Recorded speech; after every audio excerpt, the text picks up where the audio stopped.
connected to YouTube, I think I'll start. Okay.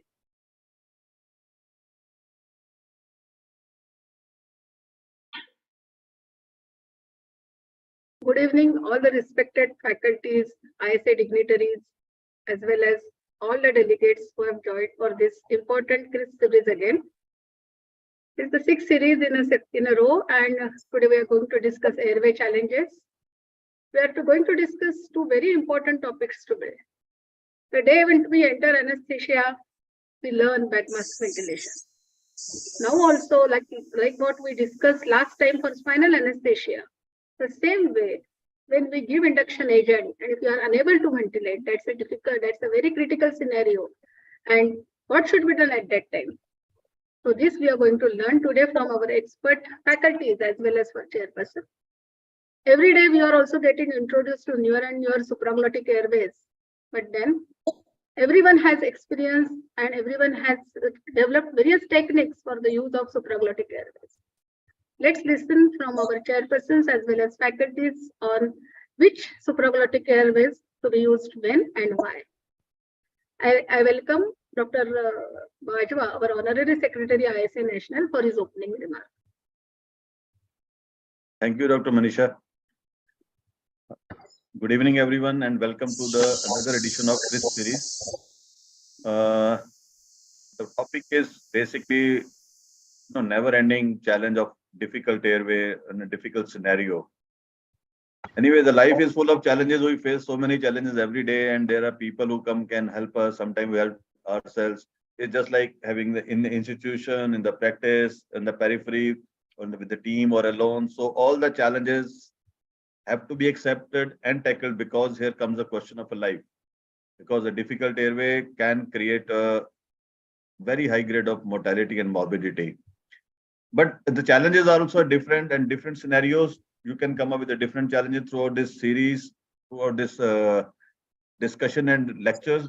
You can ask any question which you must have faced, your experience, so that it can be shared with the audience at journal, and also at least we can come to some good conclusions from where we can take a route so as to enable much safer practice of anesthesia in managing the airway. We have got eminent people here and young and dynamic also. It's a mix of things. So experience-wise, age-wise, everything is a mix of things, and we can come out with a good solution today, that I believe and hope. And I think we should not waste time on this thing. And back to Dr. Manisha to start the proceedings. Thank you so much, sir. Dr. Chintala Kishan, my co-program head and GCISA National. Welcome, sir. Sir, okay. Put your introductory remarks. Yes. Thank you, madam. Good evening, all. Respected ISA National Secretary, Dr. Sukhminder Singh Jit Bajwa and Manisha Katikar, and all speakers, moderators, chairpersons. Welcome to this wonderful event, that is difficult airway. This is a very challenging for anesthesiologists. I hope the speakers will introduce their difficulties in a great way. This program is continuously conducting Dr. Manisha Katikar Garu. I wish him success in future, all her endeavors. I congratulate her. Please start the program. Thank you very much. Thank you very much, sir. I welcome our dynamic past secretary ISA National, Dr. Naveen Malhotra, sir. Sir, good evening. Oh. Thank you very much, sir. As Dr. Bajwa sir said, we have two dynamic faculties as academic moderators today. I'll take this opportunity to introduce both of them. Dr. Girija, please. Yeah. Dr. Gauri Ganga Khedkar, she is assistant professor. Okay. I'll introduce Dr. Girija first. Thanks. Dr. Girija, she is consultant in anesthesia and critical care in Balaji Institute of Surgical Research and Rehabilitation for Disabled, and she is working in Tirupati. She is Joint Secretary of ISCCM, and she has 13 years of experience in anesthesia and critical care. She received the Best Doctor Award from Tirupati Tirumala Devasthanam in 2016 and 2023. And the most important, and I can say that she is living a very healthy and happy life, that she has started and I have also seen many of her YouTube videos. She has started a YouTube channel named by Dr. GK Healthy Lifestyle to bring awareness to the public regarding health, diet, and lifestyle changes. Welcome, Dr. Girija. Thank you, ma'am. Thank you so much. Our second moderator today is Dr. Gauri Gangakhedkar. She is assistant professor in Department of Anesthesia, Critical Care and Pain in Tata Memorial Hospital. Neuroanesthesia, oncoanesthesia, and patient safety are her areas of interest. She is the reviewer of many important journals and received various awards, has good publications, and also written some book chapters. Welcome, Dr. Thank you so Gauri. much for having me. Thank you so much for having us. Yeah, I request Dr. Gauri to conduct further program. Thank you, ma'am. Welcome all of you to the next academic session. We'll start it without any delay. For the first, I'd like to welcome Dr. Jason Doctor from our very own Department of Anesthesiology, Critical Care and Pain at Tata Memorial Hospital. Sir has been a postgraduate teacher, a guideline committee member for drafting the AIPA Airway guidelines in 2016. Has been an editorial board member for the Indian Journal of Anesthesia from 2017 to 2023. And his areas of interest include managing a difficult airway and pediatric anesthesiology. Sir has 41 publications to his name and 14 book chapters. Welcome, Jason, sir. Thank you, Gauri. I heartily welcome Dr. Anita Koiling, Professor, Government Medical College, Jammu, and Madam is the President, ISA, Jammu. Previous slide, please. Madam is President, ISA, Jammu, and she is also assessor for NBE for DNB, anesthesia curriculum. And her main area of interest and expertise is ERTC, instructor, trauma and critical care. Award speaker at various national conferences at anesthesia, and she has 12 peer-reviewed publications. Hearty welcome, ma'am. Thank you, and very, very good evening. Thank you. We now welcome Dr. Shilpa Tivaskar to the forum. Madam is a member of the Hubli City branch. She is a reviewer of the Indian Journal of Anesthesia, managing committee member of the IMA Mumbai Meet, managing committee member of the AMC. She specializes in critical care, airway management, regional anesthesia. She is a trained BLS, BCLS, and ACLS instructor. She's presented a poster at the NISORA in the Middle East meeting at 2018. She's delivered multiple lectures in local, state, and national conferences. She has 2 publications in national peer-reviewed journals, and she has a publication in IJ on biomarkers in critical care. She also has a few chapters to her name. She's won the prestigious B.A. Bharucha Memorial Award at the GS Medical College for Best Thesis as an oral presentation. Welcome, Dr. Shilpa. Thank you for your kind words. Thank you, ISA, for giving me this opportunity. I heartily welcome Dr. Udismita Baru. She is Associate Professor, Anesthesia at Sri Varadhaman Mahavir Medical College and SJH. She is in Department of Anesthesia at same Medical College and as a reviewer in Indian Journal of Anesthesia. She is a ACLS and BCLS trainer and has done fellowship in pain at Daradia and has done acupuncture. Area of interest is regional bariatric anesthesia and pain management. She is a member National Academy of Medical Sciences and has 16 publications in PubMed indexed journals. Hearty welcome, ma'am. Thank you, ma'am, for your kind words. I now have the privilege of inviting the very dynamic Dr. Kiran Danve with us. She's an assistant professor at Department of Anesthesiology in the GMC Chandrapur. She's been a GC member at ISA Chandrapur from 2022 to 24. She's been an active participant in IMA Chandrapur. She's done more than 30 public awareness programs on BLS and first aid in schools and colleges. She's recognized PG guide. She's been state and national faculty at various UVACons and national conferences. She's also an artist, has won prizes for being a COVID warrior, and she has 2 national awards to her name first prize at the B.P. Mishra Young Anesthesiologist Award and the Innovation Award. She has 2 national and 2 international publications, and she's an avid cyclist. Welcome, Dr. Kiran.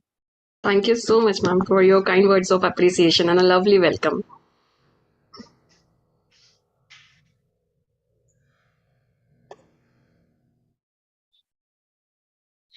We will now begin our academic program. First, I'd like to welcome Dr. Kiran back, and her topic is very interesting. Her topic is how I do it. I'm unable to ventilate after an induction duct. What do I do? Do I give a new NMB or do I wait? That's a dilemma that I think all of us are faced with. Dr. Kiran Zanve, the stage is yours.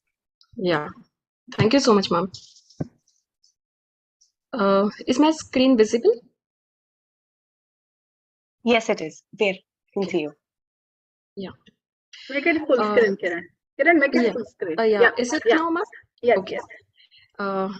Thank you so much, ISA, for giving me this privileged and precious opportunity to be present on the national platform in front of all the respected dignitaries and expert faculties nationwide. Today, my topic is airway challenges. How I do it when I'm unable to ventilate the patient after giving the induction agent. What should I do? Can I give a neuromuscular blocking agent? So airway management is, and I'm not able to see it. Kiran, you minimize your screen, other Yeah. one. There the pictures are Which one, appearing. sir? Where the all Yeah, the faculties visible, minimize that one. Yeah. Okay. Yeah. Still not able to see the complete slide, so.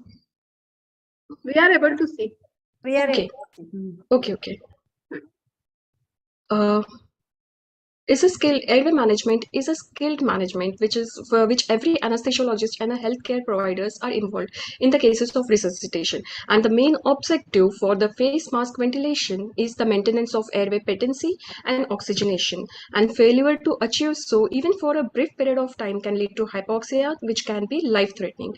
Through this presentation, I would like to highlight on the definition, incidents, factors affecting the mask ventilation, predictors of the difficult mask ventilation, the current recommendation and the guidelines, optimization, management, complication, and how to minimize it. Along with that, discussing the interprofessional team strategies for improving the care and safety of the patient in certain cases. As we know, all we anesthesiologists are highly skilled to mask ventilate and intubate the patient. But more importantly here is we require the knowledge how to adjust our management protocols when faced with an emergency in cases of life-threatening situation. So is your plan B ready? But difficult mask ventilation itself is an extremely subjective topic because what constitutes difficulty for an anesthesia junior resident who are just beginning their career may be vastly different from an anesthesia consultant with a 25 years of experience. So, the American Society of Anesthesiologists defined difficult mask ventilation as a situation in which it is not possible for the anesthesiologist to provide adequate ventilation because of one or more of the following problems. That is, inadequate mask seal, excessive gas leak, and excessive resistance to the inflow and outflow of the gases. The ASA then goes on adding list to the signs of inadequate ventilation as absent or inadequate chest movement and the breath sounds, auscultatory sounds of severe obstruction, cyanosis, gastric air distension, decrease or inadequate oxygen saturation, absent or inadequate exhaled carbon dioxide and the spirometric exhaled gas flow along with the hemodynamic changes. Langer and et al. Specified the criteria dependent upon the operator's judgment, that is inability to maintain the oxygen saturation more than 92%, using the oxygen flush more than twice, necessity to increase the oxygen flow meters more than 15 liters per minute, requiring 2 operators or change of operators. The incidence of difficult mask ventilation is approximately around 1.54%, and that of impossible mask ventilation is 0.15%, and unexpected failed intubation is 1 in 2500. The ASA defined the predictors of difficult mask ventilation. Firstly, human factors, that is, the experience, knowledge, and the skill of an anesthesiologist. Training, regular practice help to address common issues such as the positioning of the patient, maneuvering of the airways, correct sizing of the equipment, complacency, and how they face the stressor situation. Here, the team dynamic and the decision making, debriefing during the time of emergencies plays vital. The proper usage of airway adjuvants, the use of incorrectly sized oropharyngeal or the nasopharyngeal airways and the mask may cause trauma and bleeding, which definitely will increase the difficulty level in the already difficult mask ventilation. Detecting the faults with the anesthesia machine and the breathing circuits. The patient factors and the predictors here are the age more than 55 years, specific to male gender, BMI more than 26 or weight more than 90 kgs, neck circumference more than 40 centimeters, history of snoring, obstructive sleep apnea, the presence of beard, macroglossia, lack of teeth, receding mandible, buck teeth, mouth opening less than 5 centimeter, Mallampati grading of 3 or 4, enlarged soft tissues like in airway edema, physiological reactions of like laryngospasm, bronchospasm while ventilating the patient, and abnormal anatomy of like bronchopulmonary fistula, chest wall deformities, previous neck irradiation. Presence of any two of the factors increases the likelihood of difficult mask ventilation. There are also environmental and institutional factors which play a role. Some aspects of general anesthesia itself are thought to play the role, like high dose of opioids, inadequate depth of anesthesia, and inadequate muscle relaxation itself leads to muscular rigidity, which increases the chest wall compliance and increases the difficult mask ventilation. The resistance to mask ventilation is also due to the vocal cord closure, which is resolved by the administration of muscle relaxant, as we all know.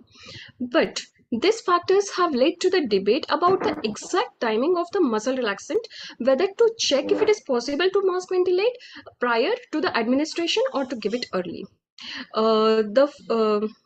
The Difficult Airway Society and the Royal College of Anesthesiologists found that in some cases, inadequate plane of anesthesia and a reluctance to administer muscle relaxant worsens the situation and causing more harm to the patient. Muscle relaxants make the mask ventilation easier by eliminating the rigidity and the laryngospasm. So, the project made the following recommendations, where the face mask or the laryngeal mask anesthesia is complicated by failed ventilation and increasing hypoxia. The anesthetist should consider early administration of further anesthetic agent or a muscle relaxant to exclude and treat laryngospasm, and no anesthetist should allow the airway obstruction and hypoxia to develop to the stage where an emergency surgical airway is necessary without having administered a muscle relaxant. So the management scenario can be split into 3 scenarios, and I have taken the data from certain journals, certain index journals, that is anticipated, unanticipated, and finally the nightmare situation of can't ventilate and can't intubate situation. In expected cases, prior optimization is very much important, like preoperative visit, planning the airway, discussing it with your team, and the simple measures like shaving of bed and weight loss strategies, keeping the dangers while mask ventilating and removing it while intubation, sticking down the jelly to improve the mask seal, pre-oxygenation to increase the apneic time, increasing the depth of anesthesia, and proper sized airway adjuvants. The ramp position. The ramp position in cases of obese patient improves the apneic time. By the ramp position, we are aligning the external auditory meatus and the sternal notch at the same position, which helps in both mask ventilation and also the laryngoscopic view by alignment of the oral, pharyngeal, and the laryngeal accesses. Here comes the role of HNF, that is high frequency nasal oxygenation, which is an alternative method for maintaining the patient oxygenation in where the patient starts desaturating, and also the thrive, that is transnasal humidified rapid insufflation ventilatory exchange. But this only works when the airway is patent. So the management here is If there is a difficult mask ventilation predicted but an easy intubation anticipated, first consideration should be given to the rapid sequence induction. The benefit is the quicker onset without the need of mask ventilation. But the main risk here involves is the risk of desaturation when failure to intubate the patient. So, in elective cases, the backup plan of supraglottic airway devices, that is our LMA, the hero, is advisable to provide the ventilation. But here is also the problem: in cases of non-fasted emergency cases, there is also a risk of aspiration. So when the mask ventilation becomes unexpectedly difficult, first our management will be calling for help, optimizing the patient for pre-oxygenation using the airway adjuvants or such as oropharyngeal and the nasopharyngeal proper sized application of the CPAP, checking the depth of anesthesia and the muscle relaxation, and allowing the 2% or the change of operator. If this does not improve, then we will land up into the case of impossible mask ventilation scenario. In these cases, the first consideration should be waking up of the patient, but this is not always the feasible option. In case of neuromuscular blocking drug, if the muscle relaxant has been administered, it may be appropriate here to intubate at this point. But if you are unable to intubate then 2 attempts of supraglottic airway device should be attempted. If the neuromuscular blocking agent has not been given, then insertion of the LMA should be considered as the first choice, and keeping the LMA in situ, consideration should be given to use it as a conduit and to facilitate the intubation. If oxygen saturation are still dropping, that means we have now landed into the cannot intubate and cannot ventilate scenario, and requires the rescue surgical techniques like cannula cricothyrotomy or the surgical cricothyrotomy. But here, in this case, the most experienced anesthesiologist should make the attempt in the cases of cannot intubate and cannot ventilate scenario. In difficult ventilation, mask ventilation, and the difficult intubation cases, awake fiber optic intubation can be the correct choice. Now here, coming to the protocol, coming to the flow chart here as given by the World Federation Society of Anesthesia, we just summarize this. When there is a case of difficult mask ventilation, first optimize the patient position, airway maneuvers, checking for the depth, simultaneously checking for the depth and the considering administration of muscle relaxant, airway adjuvants and the application of CPAP, calling for help here, and also for the difficult airway trolley. Till that time, changing the change of operator and the 2% or the forehand technique is considered. Even if the saturation is still falling, then it is coming into the impossible mask ventilation here. Consider waking up. If the patient, if it is not feasible, then attempt the insertion of supraglottic airway devices, not more than twice. If the muscle relaxant is given, attempt intubation. Still not possible to maintain the saturation of the patient, now consider the emergency surgical airway, because we have now landed up into the cannot ventilate and cannot intubate scenario. The complications here are hypoxia, soft tissue injuries, cardiac event. The complications are actually innumerous: neurological damage, permanent neuronal damage, unplanned tracheostomy, neurologic death, and the permanent outcomes are this permanent respiratory system damage or eventually death of the patient. My take-home message here is difficult mask ventilation is always a stressful situation. So discussing the event with the team, even after the event has occurred, the team debriefing is vital important. Accurate documentation of all the difficulties must be done, like what airway adjuvants, what kind of techniques, and whether the neuromuscular blocking agent was administered or not. A valid evidence based explanation of what has occurred to the patient should follow this event, and the simulated techniques is becoming more useful in certain types of scenarios. Artificial intelligence and newer technologies help predict the difficult airway. I will like to conclude my talk by saying choosing an appropriate technique for the management of both anticipated and unanticipated difficult airway should be executed wisely and precisely with ideal airway devices. Thorough knowledge and skill in all the techniques should be mastered, as mismanaged difficult airways can lead to catastrophic consequences. Supraglottic airway devices such as LMA have been a revolution and a first go option in cases of unanticipated difficult airway scenario. Increasing the depth of anesthesia and administration of neuromuscular blocking agent can make the mask ventilation easier by eliminating the muscular rigidity and laryngospasm. And not to forget, be aware of the passage of the time during the event, the number of attempts, and also keep an eye and an ear on the oxygen saturation.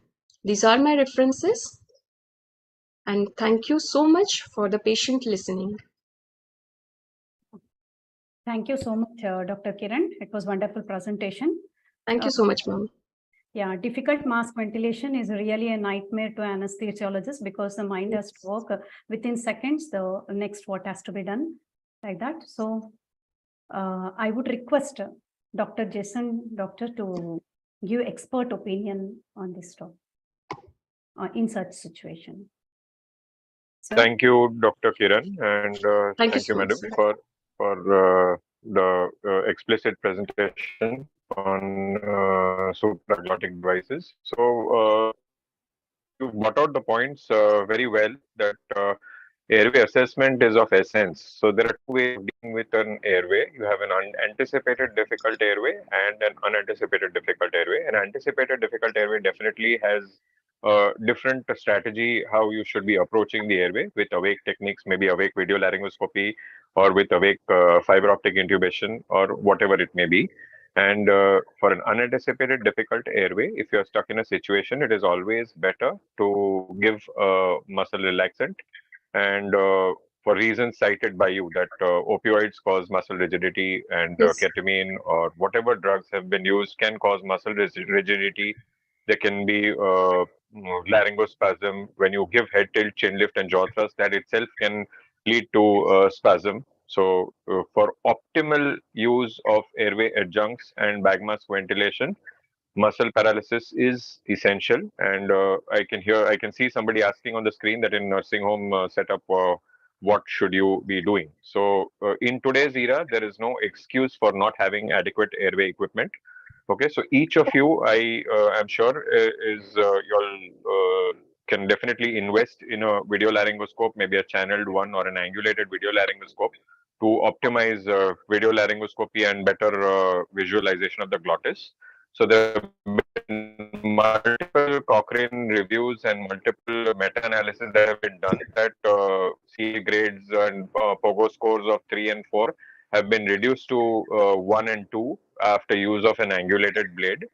And second generation supraglottic devices, the newer ones, have capacity to intubate through the supraglottic airway device. So all these are definitely strategies that can avoid a complete ventilation failure kind of a scenario. And definitely using video laryngoscopes, using second generation supraglottic devices, and last but not the least, be prepared to have emergency surgical airway access. Right. So any second generation supraglottic airway device, which is maybe an iGel, maybe a ProSeal, maybe an AirQ, maybe an Ambu Aura I. So these are all second generation supraglottic airway devices which have a wider airway tube, okay, and which allow intubation through the airway channel of a supraglottic airway device. So the message here is don't choose a new device when you are caught in a situation of difficulty. Be proficient in using the supraglottic device and use it on a regular basis in normal patients rather than attempting using it in a difficult catch situation when you are trying new things in a difficult scenario. Okay, so practice whatever you want to use on a regular basis and make sure that you are proficient in use. That's from my side. Any other questions? I'll be happy to answer, please. Yes, sir. It was wonderful suggestion, sir. Like when it is unexpected, difficult mask ventilation, and whatever we are already using, so those things are better than trying for the new thing. So now, thank you so much, sir. I request now Anita madam to give your valuable opinion on this topic. Good evening, everyone. And Dr. Jason has really summarized the whole thing very beautifully, and there's hardly anything left for me to say. But I just want to say that there are no shortcuts, especially in the airway, which is the main work of the anesthesiologist. We have to pay attention to pre-anesthetic checkup very thoroughly, and pre-oxygenation and para-oxygenation. That is very, very important. That is going to be your savior when we have especially the unanticipated difficult airway, because desaturation will almost start very early in pediatric age group or in geriatric age groups in pregnant patients who will hardly give us just 4 minutes for desaturation. Whereas if good pre-oxygenation is given, almost 8 minutes of time we get. 8 minutes of time we can, buy. And then with very simple devices like oropharyngeal and naropharyngeal airways, we can sometimes keep the patency of the airway will be there. Because once you give the induction agent, the tongue will fall back, and putting a simple thing as an oropharyngeal airway is going to help. Or sometimes both have to be put, because the soft palate might touch the posterior pharyngeal wall and obstruct the airway. Then we can use 2 hands and 3 hands. We can use 3 hands, like one operator using both the thumbs and 4 fingers under the chin, and another operator just pressing on the bridge of the nose, and with the one hand ventilating. So that might also help. And the most important thing is not to get frustrated. Once you are in a difficult situation, be patient, frustrated, and keep all the newer adjuvants like Supraglottic devices, the various LMAs we have, and they are very good conduits for putting in the endotracheal tube, as well as giving oxygenation. First of all is the oxygenation.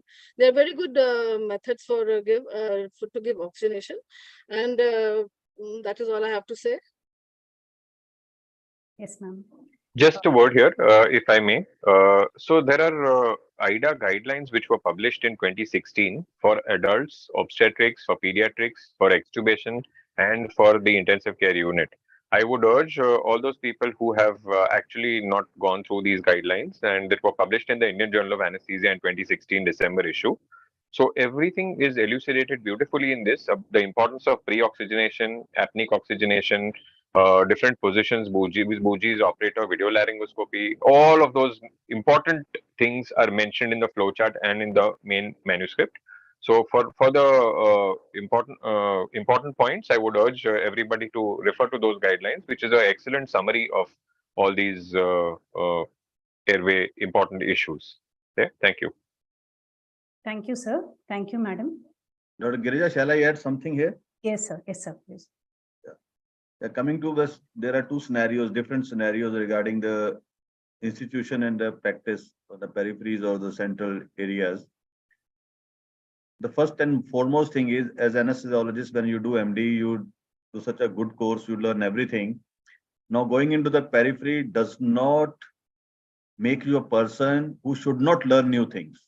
You should learn new things. Don't make it a profession only to earn. But what we earn, we also make it a better to make the life of the patient safe, our life also safe. Why to get entangled into the medical legal hassles later on because of some negligence, because we may not be having some very primary basic equipment to save the patient in a difficult scenario. Endotracheal tube is okay, fine. Why not have a supraglottic devices with you? Why not having a video laryngoscope with you? How much it costs? It will cost even less than 1/4 of your monthly income. You take it psychologically, you become very secure, very safe also, and do it in normal patients, because once this art is imbibed into your fingers, in your brain, it becomes very easy to solve these type of difficult challenges. Otherwise, what will happen? We cannot give an excuse. Dr. Jason is right here. We cannot give an excuse that what to do in this situation. हम बेचारे नहीं बनना चाहते वहां पे. It is our duty, our responsibility toward the patient to learn something new for a betterment of the patient life, for our fraternity, for our specialty, for our profession as a whole. So these things are very simple. Either you go through the guidelines or you learn something new, but you always do something to at least make all this patient atmosphere, clinical atmosphere very, very safe for the patient, for yourself also. This is a very important part. Thank you so much, sir. Learning is a continuous curve. So we need to learn and keep doing often so that we can face the difficult situation. So we'll take up the questions now from chat box, ma'am. Yeah, if I may, I'd just like to add something. Yes, ma'am. That many times in the nursing homes, especially in the private practice, we are seeing the patient for the first time, which should not be there, which should not be the practice. Many a times on the table, we see the patient for the first time. So that is not a good practice, and it should be abandoned, because it is very, very dangerous for us. We don't do, at that time, it's not proper to do the proper airway assessment is not done. And then other things are done, we just, it's very difficult if we are caught up in such a situation where we have not seen the patient on first hand. So it is always better to do a good pre-anesthetic checkup and see the patient beforehand before you take up the patient, especially in the situations where you're not in the hospital, in the out of the hospital situations where you don't have much help. You might not be having, any other person to help you, any technician to help you, then might not be very well versed with this. So it is very important that we see the patients thoroughly first, and then we start with the procedure. Yes, ma'am. Yeah, in fact, airway assessment should be an important part of preoperative examination. Yes, ma'am. So PSC, pre-operative anesthetic checkup is very important before doing even at the periphery. That's it. So then we'll move on to the questions. So yeah, take up the questions from chat box. Chat box. In nursing home scenario where anesthesiologist is alone in whole hospital, what to do in facing such a situation? Yeah. Can I take that question? Yes, sir. Yeah. So in a nursing home scenario, that's why I stressed that, and Dr. Bajwa reiterated it, that in case of an emergency, you don't want to get stuck in a situation like this.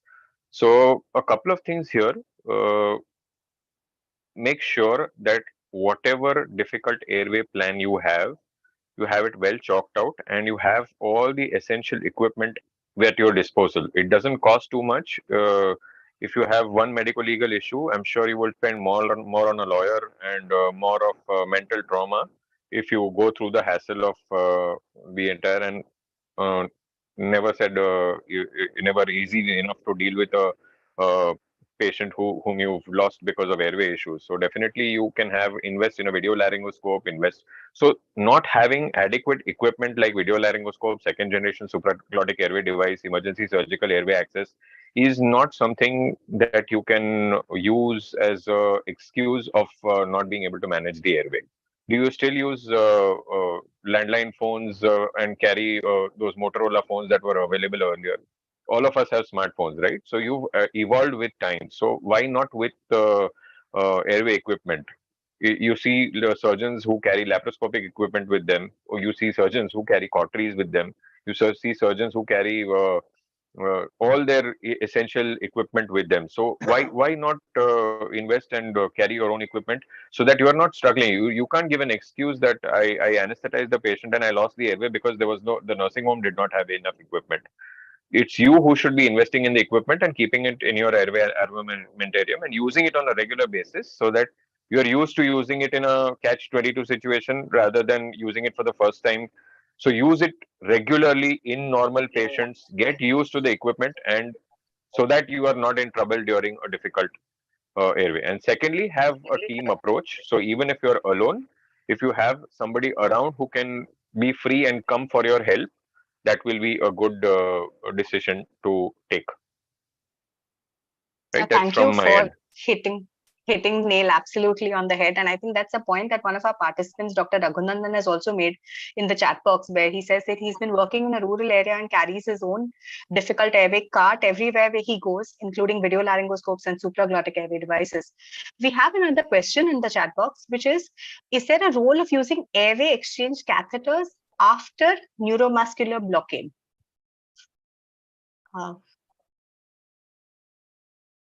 Can I take that, or yeah? So airway exchange catheters are devised for exchanging an endotracheal tube or extubation over an airway exchange catheter, or railroading a supraglottic device over a airway exchange catheter or exchanging a supraglottic device for an endotracheal tube. They are not without let's say complications, and definitely for securing the airway, a bougie, a froa, a soft tip bougie, a stillet, all these are mandatory. Airway exchange catheters are just extubation aids or changing over from supraglottic to tubes. And again, you have to be careful that when you are using an airway exchange catheter, you accidentally don't pull out the airway exchange catheter and lose the airway. So it shouldn't be a false sense of security. Again, with airway exchange catheters, you should be using them on a regular basis rather than first time. So you should know how much of length should go inside the airway, how to railroad, so that when you are railroading an endotracheal tube or vice versa supraglottic device, you accidentally don't get the airway exchange catheter out of the airway and lose the airway. Okay, so it is important if you're doing that subset of patients who are difficult extubations or who may require re-intubations. Okay, that is where airway exchange catheter is of help. But for securing an airway, I feel a bougie or a stillet would be a superior choice over an airway exchange catheter.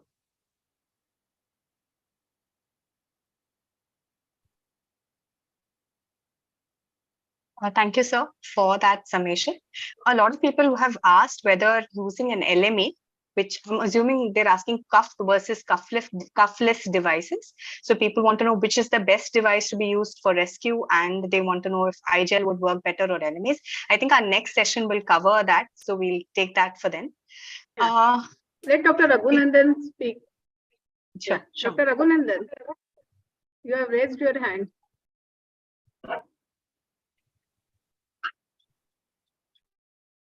Please unmute yourself, Dr. Raghunandan. Yeah, ma'am, regarding the difficult scenario intubation, which we encircle in our practice, if there is no backup, whether it is advisable to go ahead with the whatever facilities we have, or to wait for the backup, ma'am, because many of the time the surgeon will not be ready to wait for the procedure, and he will tell that we can manage. And I have encountered one such situation where there was a CA tongue, and we had called for the pulmonologist to help for a difficulty intubation with a bronchoscopy, and he asked me to give relaxant. And after once the patient got sedated and was in deep plane, we were unable to intubate, and we had to do a cricothyroidectomy for that patient. What would have been the best way for this to avoid this procedure, ma'am?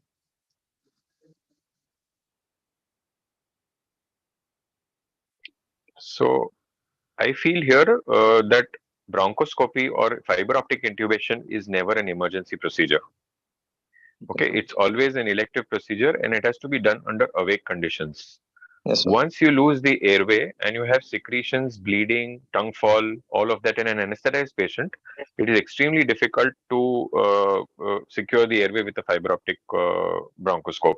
It may be easy some occasionally, but that's not the technique that is advocated. So if you see the guidelines or any all over the world, any guidelines, they have a stepwise approach that you use a different laryngoscope, you use a different position, you call for help, you use you have probably a senior person inside the operating room who's more proficient with laryngoscopic skills.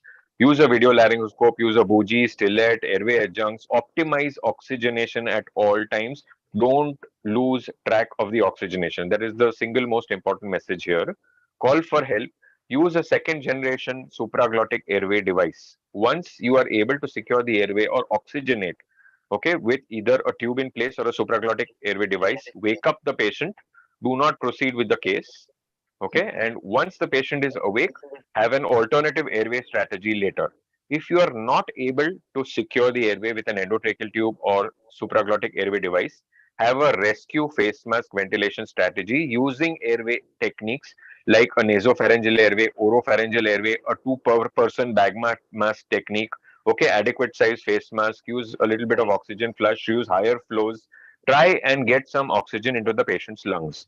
In spite of that, and you start preparing for an emergency surgical airway. Okay, so make sure that if a decision of emergency surgical airway is taken, it is taken up earlier and not when the patient starts desaturating to 40 or 50 or 60. Okay, the moment you can't oxygenate a patient, you don't see a visible chest rise, you don't see a capnograph, your bag does not fill up, you take a decision of an emergency surgical airway, continue oxygenation through the upper airway. Okay, ensure that patient is sufficiently deep, and you've done all techniques for non-invasive techniques like maybe optimal laryngoscopy, supraglottic airway device, and using airway adjuncts. In spite of that, if you are not able to oxygenate, proceed with emergency surgical airway access, and that is why you need to know how to perform an emergency surgical airway access. Coming to that, a cricothyrotomy is what an emergency surgical airway access is, and not a tracheostomy, not a percutaneous tracheostomy. None of those are emergency surgical airway techniques. So cricothyrotomy could be scalpel bougie technique, or a needle cricothyrotomy, or a cannula cricothyrotomy, depending on what you are proficient in and what you are comfortable with, and have the adequate equipment that you can use to do this cricothyrotomy, right? So in the literature, I think in the interest of time, I wouldn't want to go into the details of cricothyrotomy, but you can all read up. It is there in the guidelines as well, which I mentioned earlier and I've put in the chat box. So any form of cricothyrotomy or emergency surgical airway access can be done so that you avoid any hypoxic damage and hypoxic brain injury in these patients, right? So that's the take home message. But definitely fiber optic intubation is not an emergency technique. It is an elective awake technique, should not be attempted in an emergency, and definitely not by giving relaxant and then not being able to secure the airway. That's not a correct technique that I would actually advocate. Okay, thank you, Dr. sir. Anita? Yeah, sure. Yes, sir. We can try in case we have already put in the supraglottic airway. With that, we can railroad the fibroscope and the endotracheal tube Sure. inside, and we can do Sure, definitely. That can be strategy, but in that case, already a supraglottic device is in place. So if my supraglottic device is in place, I would prefer to wake up the patient rather than attempt a fiber optic there. that. It Thank you, can sir. be done. Yeah. We'll take up next question. While induction during bag and mask ventilation, sometimes patient hiccups. Why this hiccup starts and what we can do that situation? So usually, if there is aggressive bag mask ventilation and there is some gas insufflation in the stomach, that can be one of the causes of the hiccups. Inadequate depth and plane of anesthetic because of incorrect dose of induction agent according to the patient age and weight, with maneuvers to open the airway by head tilt, chin lift, and jaw thrust, causing a little bit of pain, can cause hiccups. Any other loss of airway and tongue fall and all, also in a lighter plane of anesthesia, and you trying to struggle, can cause hiccups. So there are multiple causes. But these are the most pertinent during the induction phase. So when you are doing that, increase the depth of the anesthetic, aim for a muscle relaxant provided you are okay with all the equipment, and try and keep the airway open, see a visible cap square wave capnograph, and be able to see a visible chest rise. Don't try and insufflate the stomach too much with gas. So that could be one of the causes, that gaseous distension of the stomach causes some amount of diaphragmatic irritation in a lighter plane of anesthesia and causing some amount of hiccups. So That is that's basically the diaphragmatic contractions leading to hiccups, and correct. deepening the plane of anesthesia, that is better. And if it is if everything is okay, muscle relaxant. We'll move on to the next question. Our participants want to know if a video bougie could be useful in such a situation. Anita ma'am? I don't have any experience with video bougie, but bougies can always help. Bougies are always there to help you, especially if the supraglottic airway is in place and you have to use it as a conduit to put in the endotracheal tube, then bougies are. So again, I reiterate here that there is an entire maybe couple of dozen video laryngoscopes and a couple of dozen supraglottic airway devices and a couple of dozen different airway equipments are available. People have used all sorts of maybe scopes and connected them to an industrial bore scope and connected the USB port to the C-type on the mobile phone and made it into a video laryngoscope. So all sorts of devices are available, but make sure you use them in normal regular patients before you actually try them in an emergency, right? So the crux here is, again, make sure that you are proficient in the use and then you attempt it in an emergency situation. Yeah, that's very important, sir, because big names and all this never help. Only if you are conversant with some device, that is going to help you. We'll take up next question. What is the role of intubating LMA in difficult airway scenario? Intubating LMA. Madam Anita. Yeah, intubating LMA is definitely very helpful, and it's one thing is that it is very sturdy and very easy passage is allowed, and then through that you can put in the endotracheal tube. You can use it as a conduit to you for the endotracheal intubation. But the But thing it is that definitely needs that learning curve. Intubating other elevation. things should be there. Mouth opening should be adequate, and everything should be there so that we can put in the supraglottic, the intubating element. We'll move on to the next question. The next question is, after we're giving thiopentone, we check whether or not we can ventilate. Then we usually give a relaxant. Does this cause aspiration? Is there a risk of aspiration simply by checking for ventilation? Actually, this is not 100%. Okay. No, go ahead, madam. Go ahead, please. Actually, this thing is quite practiced quite frequently in our OTs, but this is not 100% correct. Because one thing, you might be able to ventilate at that time, but after giving the relaxants, because after giving the relaxant because of paralysis, there is the larynx goes anteriorly, and it is not 100% that you will be able to intubate such a person if you are able to ventilate. Yeah, so here I would want to say that, see, patients, like if you have a pregnant lady who's inadequately fasting, if you have a patient who has delayed gastric emptying, then you anticipate that these patients are prone to have maybe aspiration issues, and you would not want to try and explore by ventilating.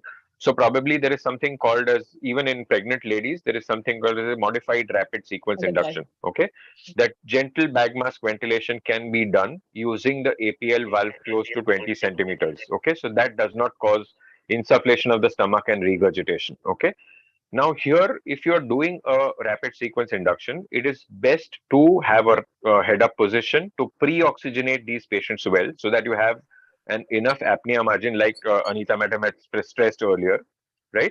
So you have them, the FiO2 or the inspired FiO2 is 100%, and you have a good apnea reserve. Then you proceed with inhalation with an IV induction agent. Give cricoid pressure, even if you don't bag mask ventilate them, and give them maybe a scoline or a rocuronium for rapid sequence induction. You can get away without ventilating such patients. So this is one subset of patients in whom you do not need to bag mask ventilate when you are giving a rapid sequence induction. In the other patients, you don't really feel that any check bag mask ventilation can lead to, if you are holding the airway correctly, if the airway is open, if you are able to see a visible chest rise and you don't insufflate the stomach, the chances of aspiration should not be a concern, according to me. So we'll take next question. In carcinoma tongues, especially carcinoma base of the tongue, ventilation or intubation may be difficult. Awake fiber optic or inhalation technique or short acting muscle relaxant should be used for intubation, because bleeding could also be a potential complication while intubating. So correct. Yes. So in case of large tongue lesions, right-sided tongue lesions, which are extending, so we often do all these kind of cases because I work in a cancer center. Okay, so any base tongue lesions or any tongue lesions extending to the vallecula or base of the tongue, any friable tongue lesions, any big masses, any right-sided tongue lesions which are going to be in the line of your intubation. Okay, it is always advisable to assess these patients in case the patient has complete ankyloglossia and is not able to protrude the tongue. You know that there is tumor involving the base of the tongue and it is fixed. So it is going to be extremely difficult for you to secure the airway after the patient loses his respiratory muscle tone. Okay, so it's best not to give such patients relaxants.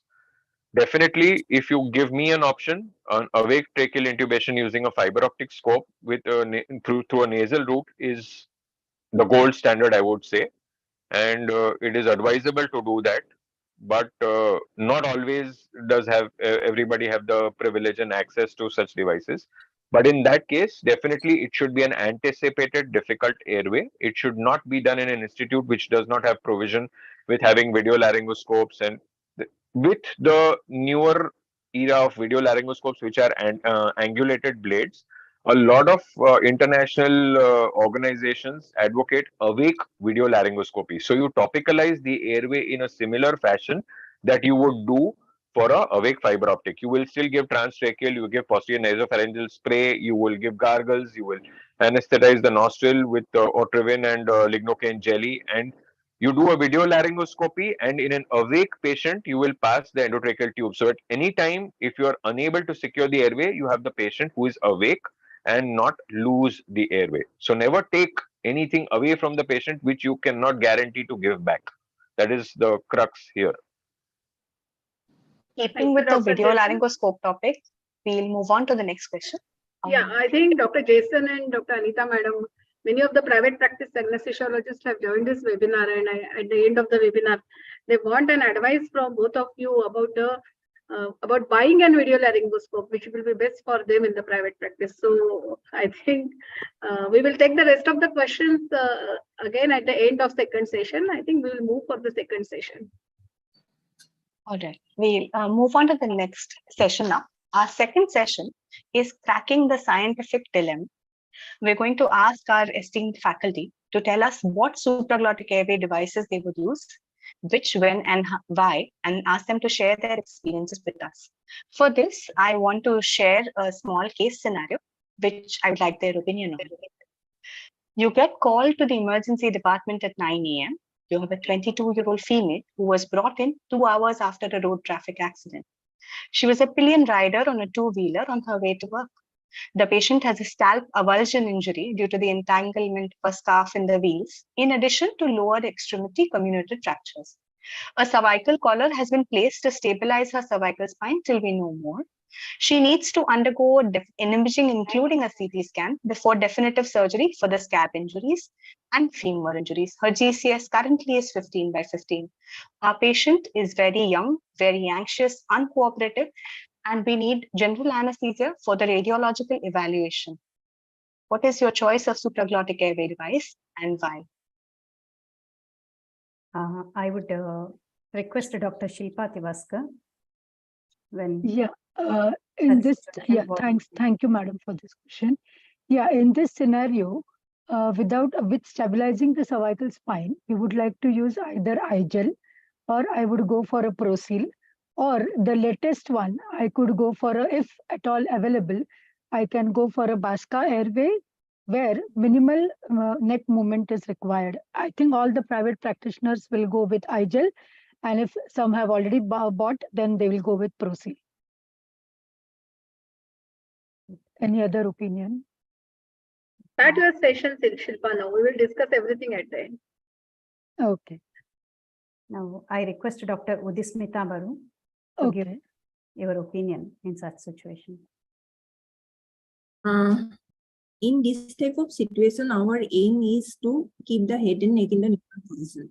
So first of all, whenever with the invent of third generation airway device, like if it is available in your institute, like Basca, it allows a patient to put the airway without moving the position to the sniffing position. That means you can put the airway device by putting the head and neck in the neutral position, which is commonly advised with Basca LMA. So if it is available in your institute, and if it is a tertiary institute, if you're expert enough for put this LMA, I would like to advise to go for Basca. Otherwise, if there is other airway device, like there is C-track or C-track, if there is expertise, anyway it is needed, but it will allow you to for real-time visualization and also to put the LMA without much movement of head and neck. So I would definitely prefer this. Can you go ahead with the presentation of Dr. Shilpa?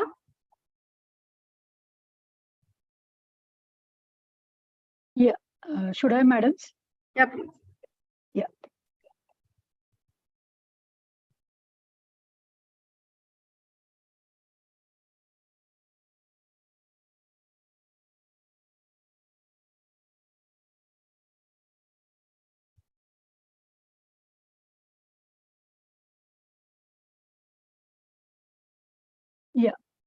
Thank you, ISA National Honorary Secretary Sir, Bajwa Sir, and Manisha Madam, GC ISA National, to give me this opportunity to present on this prestigious platform.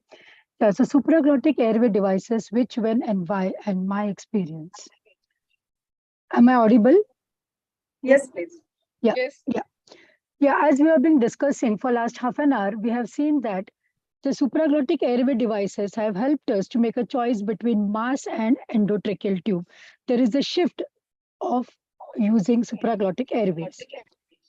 Now, when not to use, my agenda will be when not to use, complications, advantages, type of supraglottic airway devices, and then experience when to use. Why first I have taken not to use? Because when you go for a difficult airway, you always have in mind that if at all I'm not able to intubate, I can always put an LME or a supraglottic airway device. But in cases, the mnemonic is RODS, where you have a restriction in mouth opening, or there is a restrictive pathology of the lungs, where you know that the airway pressure will be high. When the airway pressure is high, what happens? The LMA is not able to, the oropharyngeal leak pressure increases. So airway LMA will not able to ventilate the patient. Or if there is any obstruction, then in that case, you won't be able to put an LMA, or there is any disruption or distorted anatomy. Suppose there is any burns case, or there is any growth in the oropharyngeal cavity, then you won't be able to put, or if there is any trauma. And of course, if there is a short thyromental distance, you have to do a thorough airway checkup. There is no shortcut for that for each patient. Even if the private practitioner is seeing the patient on table, even in an institute, it happens that though we advise patient PAC, some patients do not go to PAC, and we see them first time on table. So patient are lying supine, always tell them to sit up and check the airway. And when you are using the the supraglottic airway devices, remember that they come with complications, with laryngospasm, sore throat, bleeding. So use them only when required. Of course, the advantages for routine use, we all know, for smooth induction and smooth emergence. Now, what actually do we have with us?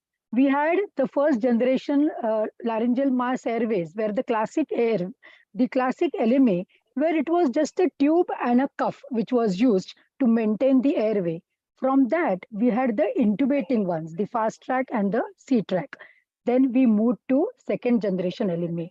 The main aim of moving to second generation was we have a gastric drainage, so aspiration risk is reduced. Also, we have an integral bite block, and we have a good oropharyngeal seal. Now, we know all these airways. We'll go to them one by one.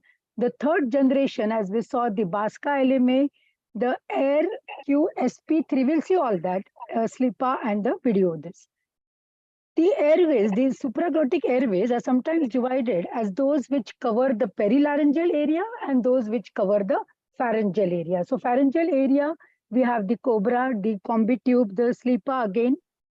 Now let's see each. Now, if initially, around 15 years back, we had LMA Classic, where we used them. We used them when we were mass holding and we were not able to support the airway. Like small procedures, say DJ stenting, cystoscopy, DNC, breast lump excision, whatever small procedures, where we used to hold the face mask while giving TIVA. Sometimes we had to give inhalation also. So in that case, if we were not able to maintain the airway, then it's better that we put an LMA. Suppose we had difficulty in mass holding because of beard or edentulous patient, then in doubt there is a trauma, then we have to use the classic LMA. Now we have moved on. This was again an LMA Guardian, which had come with a cuff which was color coded and red means more than 60.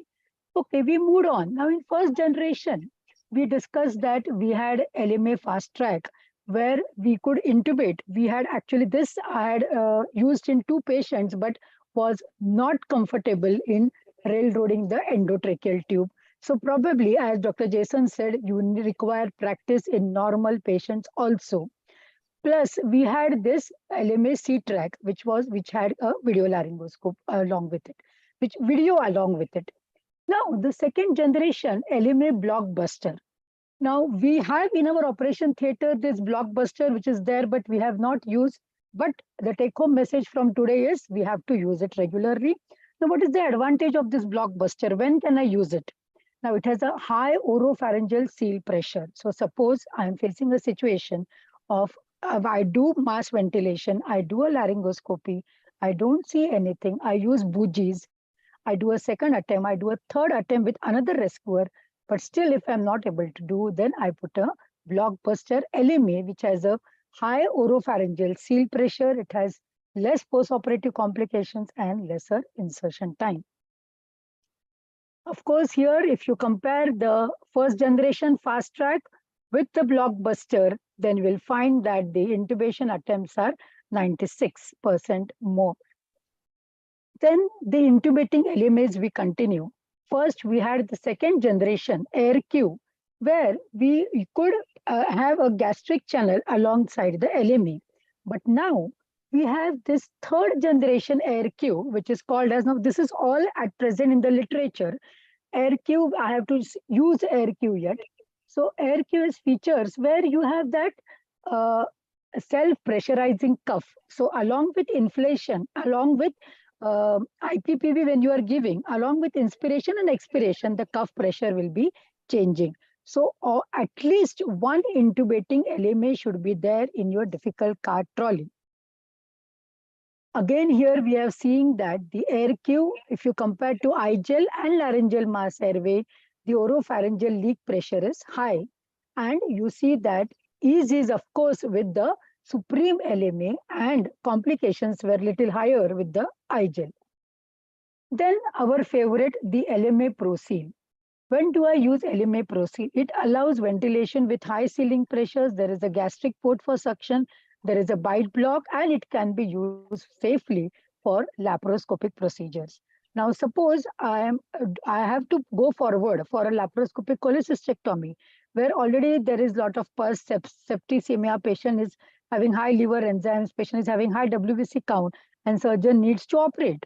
And I'm on it. I have given the muscle relaxant after confirming mass ventilation, but I am not able to see any glottic vision. Then I can put a LMA ProSeal because it has a high sealing pressures.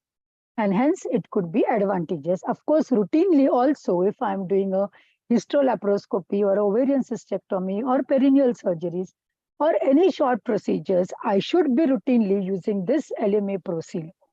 Now, whenever I put LMA ProSeal or any other LMA, what we check is the tidal volume, the ETCO2 graph, the airway pressures, and the cuff pressure. LMA ProSeal, of course, there are many methods of using it. Either you use a guiding finger or you use the steel introducer, or sometimes some people put a bougie at the gastric port and use it. And the literature IJA also describes a 90-degree rotation technique, where initially to avoid the tongue, you rotate it 90 degrees, you put the LMA ProSeal, and then again rotate it back 90 degrees. LMA Supreme, this is my favorite LMA, where it is second generation, it has a gastric access device. Now, whenever I have faced a situation where mass ventilation is also difficult, a moderately obese patient, you feel she has a good MPC, good mouth opening, but the mass ventilation was difficult, it is always better to put a LMA Supreme. It has a first seal which covers the oropharynx and a second seal which will block the upper esophageal sphincter. But suppose I have to continue the surgery, I won't be able to guide the endotracheal tube through the Supreme. Now, this is a favorite, all-time favorite iGel, where It does not have an inflatable cuff, but for any difficult or unanticipated difficult intubations, if I put an eye gel, I can always use a fiber optic scope and I can guide my endotracheal tube. A new modification of eye gel O2, suppose you are keeping it in the intensive care or in the recovery area where you can attach an oxygen to it.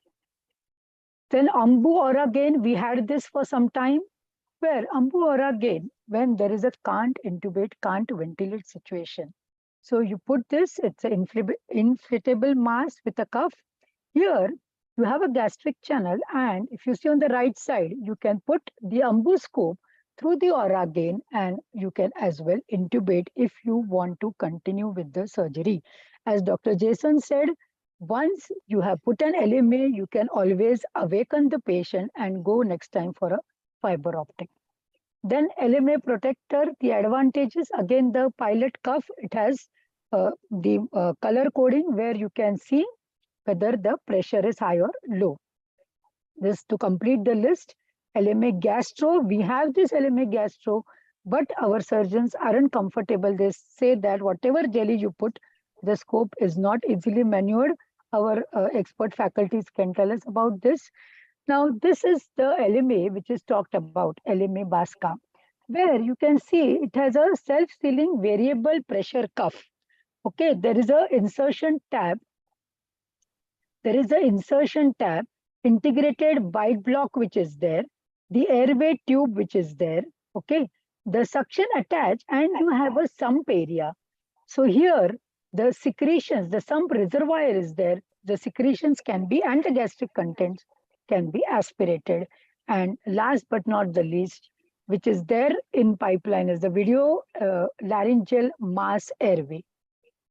And just to complete the list, the SLEEPA, which was once a pharyngeal airway, now we are thinking it as a third generation laryngeal mass airway. It is modified such that it can be used for intubation.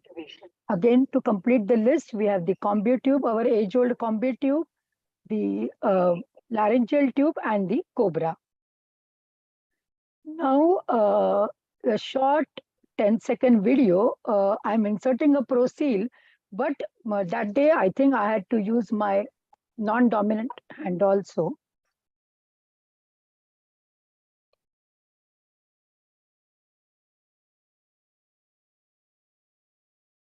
So I had to hold the ProSeal, inserting it. So my experience, it's if a short surgery, always try to put a supraglottic airway device so you get used to it. It is a spontaneous for 30 to 45 minutes you can put, or a controlled surgery. Most of the literature says up to 3 hours you can use a laryngeal mass airway or a supraglottic airway device. For a laparoscopic surgery, till now, I wasn't comfortable with supraglottic airway devices because of the change in position.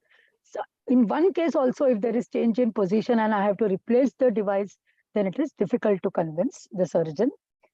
With ProSeal, of course, with good sealing pressures, maybe we can start using for laparoscopy and hence get used to it. Again, whenever we are using the laryngeal mass airway or the supraglottic airway device, we have to know that the first generation had the oropharyngeal pressures of 22 to 28, while the second generation can go up to 35. Now, the difficult airway, the anticipated difficult airway, my plan A will be, of course, fiber optic, keeping in mind that even fiber optic can fail. The plan B, I try await video laryngoscopic intubation. Plan C, induce and do video laryngoscopic intubation.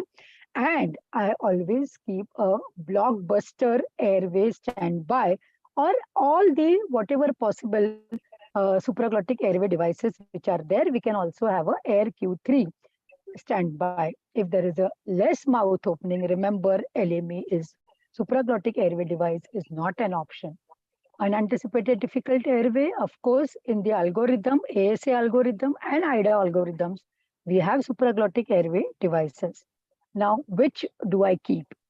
I always, whenever there is a difficulty, I use a Supreme laryngeal mass airway or a ProSeal laryngeal mass airway. If I need to intubate, which till now I have not done, is LMA Classic. They say that through apertures also you can intubate, through a fiber scope, of course, the iGel, the Prosil, and the Blockbuster. And of course, I think I missed the Ambu or again.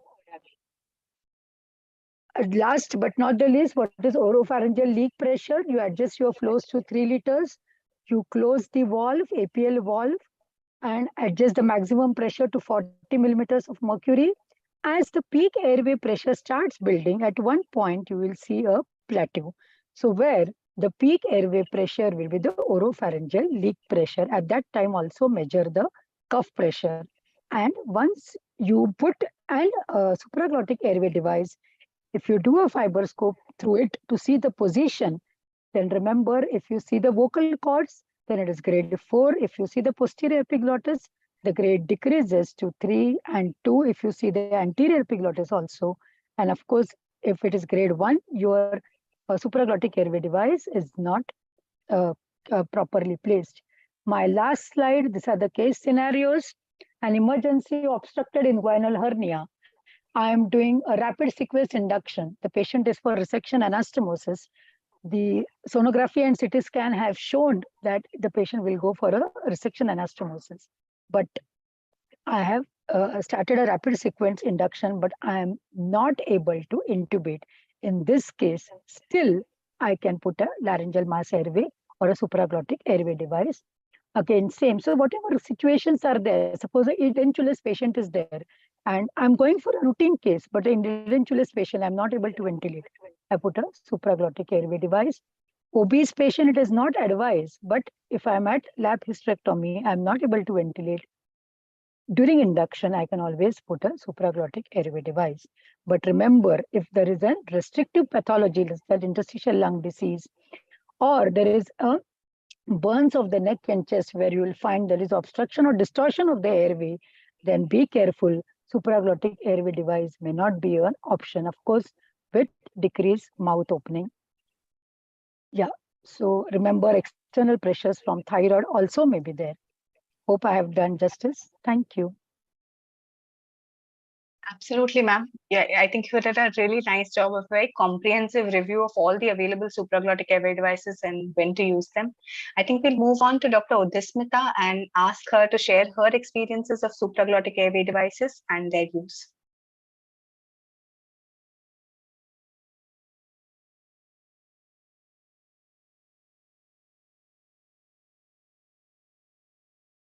Sharing my screen. I hope I am audible. Yes, ma'am. Yes, ma'am. We can hear you. We can see your presentation too. Yeah. Before starting my lecture, I would like to offer my sincere thanks to all my teachers and all the committee members of the ISA team for giving me the opportunity to be a part of this prestigious platform. Just wanted to say thanks to them by saying Guru Brahma, Guru Vishnu, Guru Deva Bhava. Coming now to the very interesting topic of this evening of supraglottic airway devices, which, when, and why.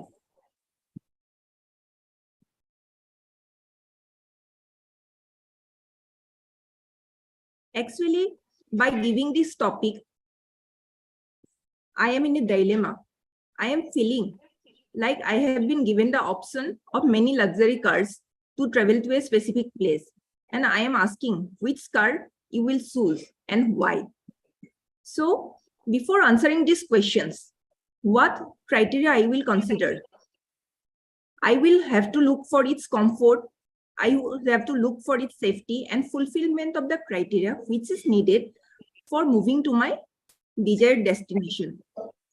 Just like that, before choosing any supraglottic airway device, one device over another, we should be familiar of the pros and cons of the individual devices and what are the advantages of one device over another for specific clinical situation. So for this answer, let's ask either the cook or the miller to get the answer for this one. So first classification of these supraglottic airway devices was given by Cook. It was divided into 3 categories. The first generation was only merely a airway tube.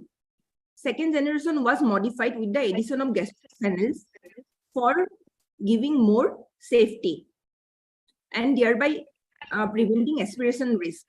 Third generation is further modified with dynamic sealing mechanism, which further will be advantageous for the patients. And according to these three generations, these are some of the examples of each generation. Then there is again one safety mechanism, like sealing mechanism is very important for any supraglottic airway devices. On the basis of sealing mechanism, Miller classified it into three types, whether it is perilaryngeal sealer, whether it is peripharyngeal sealer, or whether it is anatomically preserved sealer. That is, there is no sealing, it is self-elastomeric cuff, like in IGEL or slip-up. So these are few of the examples of these three categories. It is again divided on the basis of the size of the lumen. First, as I have already discussed, it was a single lumen tube, that is only the airway tube. Then it was modified with the addition of the gastric channels. Then again, it is further modified with the, as in C, this is a triple lumen device, ELISA, in which there are three channels. One is for the airway tube. Second is for fiber optic intubating channel, which are lying close to each other. And third channel is for the gastric port. So these supraglottic airway devices has made a huge revolution in the current era. Just before coming to the revolution, we should know the evolution of these airway devices. Actually, my previous speaker has made the topic very easy for me because it is extensively discussed. He has extensively discussed about each and every prototype. So I am just going to highlight, because discussing each and every prototype will be beyond the limit of this time limit of this forum. Just going to highlight first, it has evolved from the first generation to the third generation, how it has evolved. RC Brain was the first who just thought of this supraglottic device in 1981, but this prototype came into the clinical practice in 1987. When he developed this one, he was planning for putting one seal around the glottic opening. So it was first developed as a LMA classic, as we know. See, this is a LMA classic. It has only the airway tube. There is no gastric channels, and one has inflatable cuff and some aperture burrs are there. So from first generation, few decades later, it is from first generation, he was able to develop the second generation LMA device with the addition of the gastric brain tube. There is also one introducer strap is there for introducing either finger or introducer, and there is a brain tube orifice is there. There is one inflation line and pilot balloon and pilot valve, and it has one 15mm connector and also an integral bite block. There are many second generation LMS, which there are many types. As discussed by my previous speaker, it has been modified from time to time, either in the form of, it has some additional designs modification, like addition of channel, addition of angulation, addition of bite block, addition of some detachable connector which aid in fiber optic guided intubation, or there is some cuff modification for providing some better seal or decreasing the risk of aspiration, and addition of some dorsal cuff as seen with ProSeal type of LMA, or there is some inflation, there is modification in cuff inflation mechanism. It may be either self-inflated or it may be non-inflatable cuff, self-inflatable or inflatable. And there may be some sealing mechanism divided as perilaryngeal, peripharyngeal, or glottic sealers. So there are many prototypes developed, and there is modification of many second generation from time to time. From second generation also, there is switch over to third generation LMA. This is in the figure, this is one third generation LMA. This is modified on the basis of sealing mechanism. Dynamic sealing mechanism is added. This is called Baska mask. This is called Baska mask. What are the features? This is airway tube. There is two gastric brain tubes on the sides of this airway tube, which acts as an additional channel. Whenever this airway tube is blocked, this can act as a ventilating port. There is one tab which helps in fitting to the airway curvature, thereby easy insertion. And also there are some areas for drainage of the secretions. So this has been modified. So this type of supraglottic airway device question comes to our mind when it is used or what are its indication. These supraglottic airway devices has got its place even in ASA algorithm, American Society of Anesthesiologists algorithm. It can be used either as a primary airway device, whether it is emergency or non-emergency. Then it has got also as an intubation conduit. As there are some of the elements, whether it is a classic LMA ProSeal or ISL or air tube, we can put the endotracheal tube to this element. So it can be used in an intubation conduit. This use of supraglottic airway has been not only restricted to the operation theater, has been moved to other pre-hospital airway management because these airways are very easy to insert. It allows hand-free ventilation. It is even for inexperienced provider also, it's easy to insert, and there is stable hemodynamics. There is not much of the sympathetic response with this type of supraglottic airway device. Not only as intubation aid, it can also be used as extubation aid. We can like Bailey's maneuver, we can keep the endotracheal tube, and we can put the LMA, we can visualize endotracheal fiber optic intubation, we can confirm its position, then we can remove the endotracheal tube. It has not only been restricted to the operating zone, it has been also extensively used in the intensive care unit for pediatric and adult bronchoscopies, or also for percutaneous tracheostomies. Coming to its various applications, the LMA Classic XLTM, it was used as an alternative to the face mask. As I have already told, it allows hand-free ventilation, so it can be used as a substitute for face mask for maintaining and controlling of the airway. It is mainly best suited for elective procedures where tracheal intubation is not necessary. During resuscitation also of the profoundly unconscious patient, if tracheal intubation is not mandatory, then we can go for it. In case of anticipated difficult airway situation, obviously LMA fast track, I believe, plays a greater, bigger role. But in case of unanticipated difficult airway situation, LMA Classic XL with the aid of fiber optic bronchoscopy may be helpful. So coming to the evidence, in a article on ProSeal laryngeal mask airway, it was commented that it can be considered as a replacement device for the classic LMA. But flexible LMA is still preferable for most intraoral procedures, and the intubating LMA is still preferable whenever intubation is needed. In another study comparing different types of second generation supraglottic airway devices, it was seen that first insertion was mainly high with Supreme LMA 96% compared to ISL 87%, then followed by ProSeal LMA, which was 85.9%. Insertion time was shortest with LMA Supreme, and oropharyngeal seal pressure was higher in the laryngeal tube suction and ProSeal compared to the other three devices. Now coming to the BASCA mask. There is on the one review on BASCA mask, review and meta-analysis comparing the efficacy and safety of the BASCA mask compared to other laryngeal mask airways. It was seen that BASCA mask offer better oropharyngeal seal pressure, but it may be more difficult to insert than other laryngeal mask airways without causing significant delays. This oropharyngeal leak pressure, which is better BASCA mask, may be attributable to dynamic sealing mechanism of the BASCA mask. That is, with each intermittent positive pressure ventilation, it changes, and it is changes with its ventilatory cycles. It provides better airway protection by giving higher oropharyngeal leak pressure.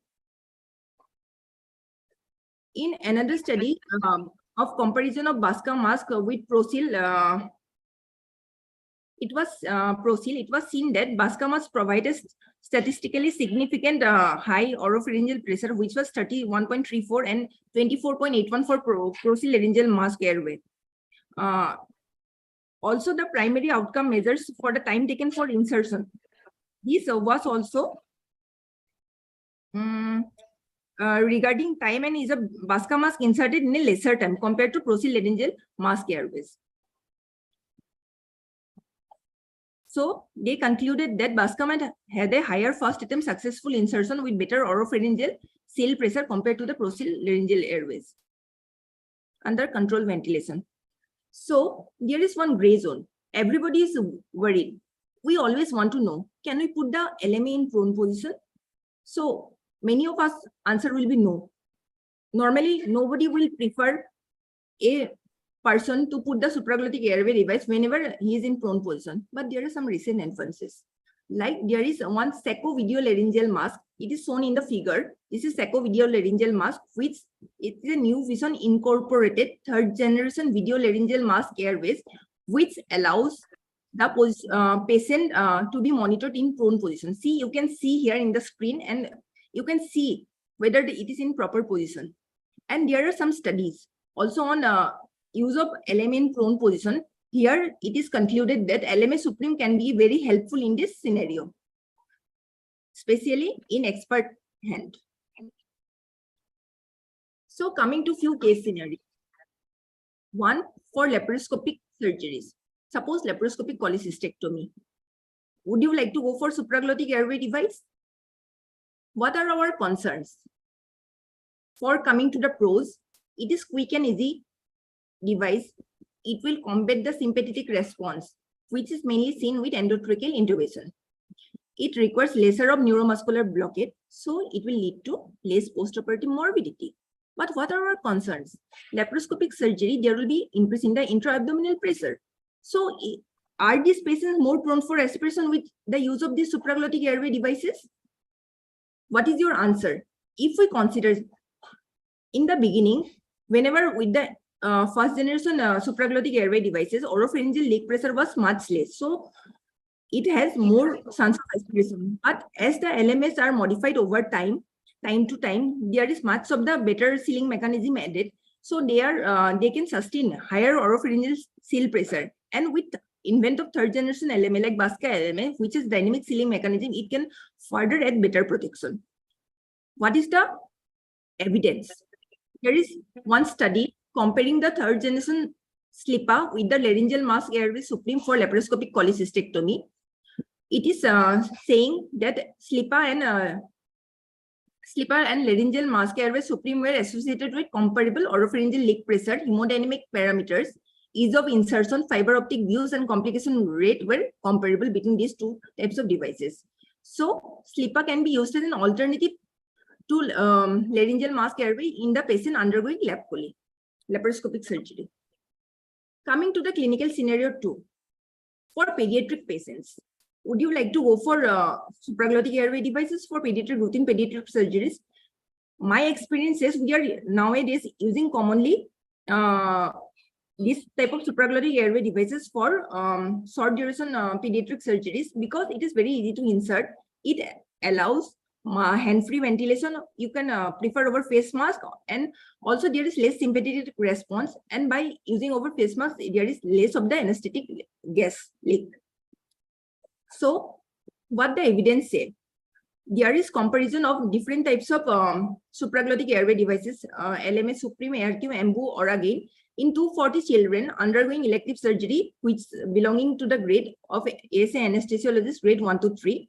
It was seen that airway leak pressure ranged from 16 to 18 in almost all of the devices, enabling positive pressure ventilation. The highest success rate seen mainly with the LMA Supreme device, but AirQ was the fastest to insert. And fiber optic view with all these type of prototype was similar, and similar with all these type of supraglottic airway devices. Then coming to the case scenario 3, cervical trauma patient. Would you like to go for supraglottic airway device, or would you like to go for endotracheal tube? Cervical trauma, what is our concern? Whenever there is cervical trauma, there is spine immobility leading to difficult airway, because we know which you will prefer, endotracheal tube or supraglottic airway device. What is our concern? Our concern is we can't move the head, so we have to keep it in a neutral position.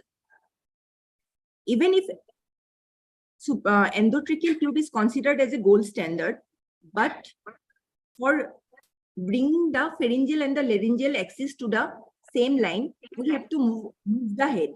This causes movement at the cervical spine. So some of the supraglottic airway devices is modified in such a way that we can put the supraglottic airway device in neutral position. So in my experience, I will say in some of the supraglottic devices like Basca mask, I would like to favor and put in this type of scenario.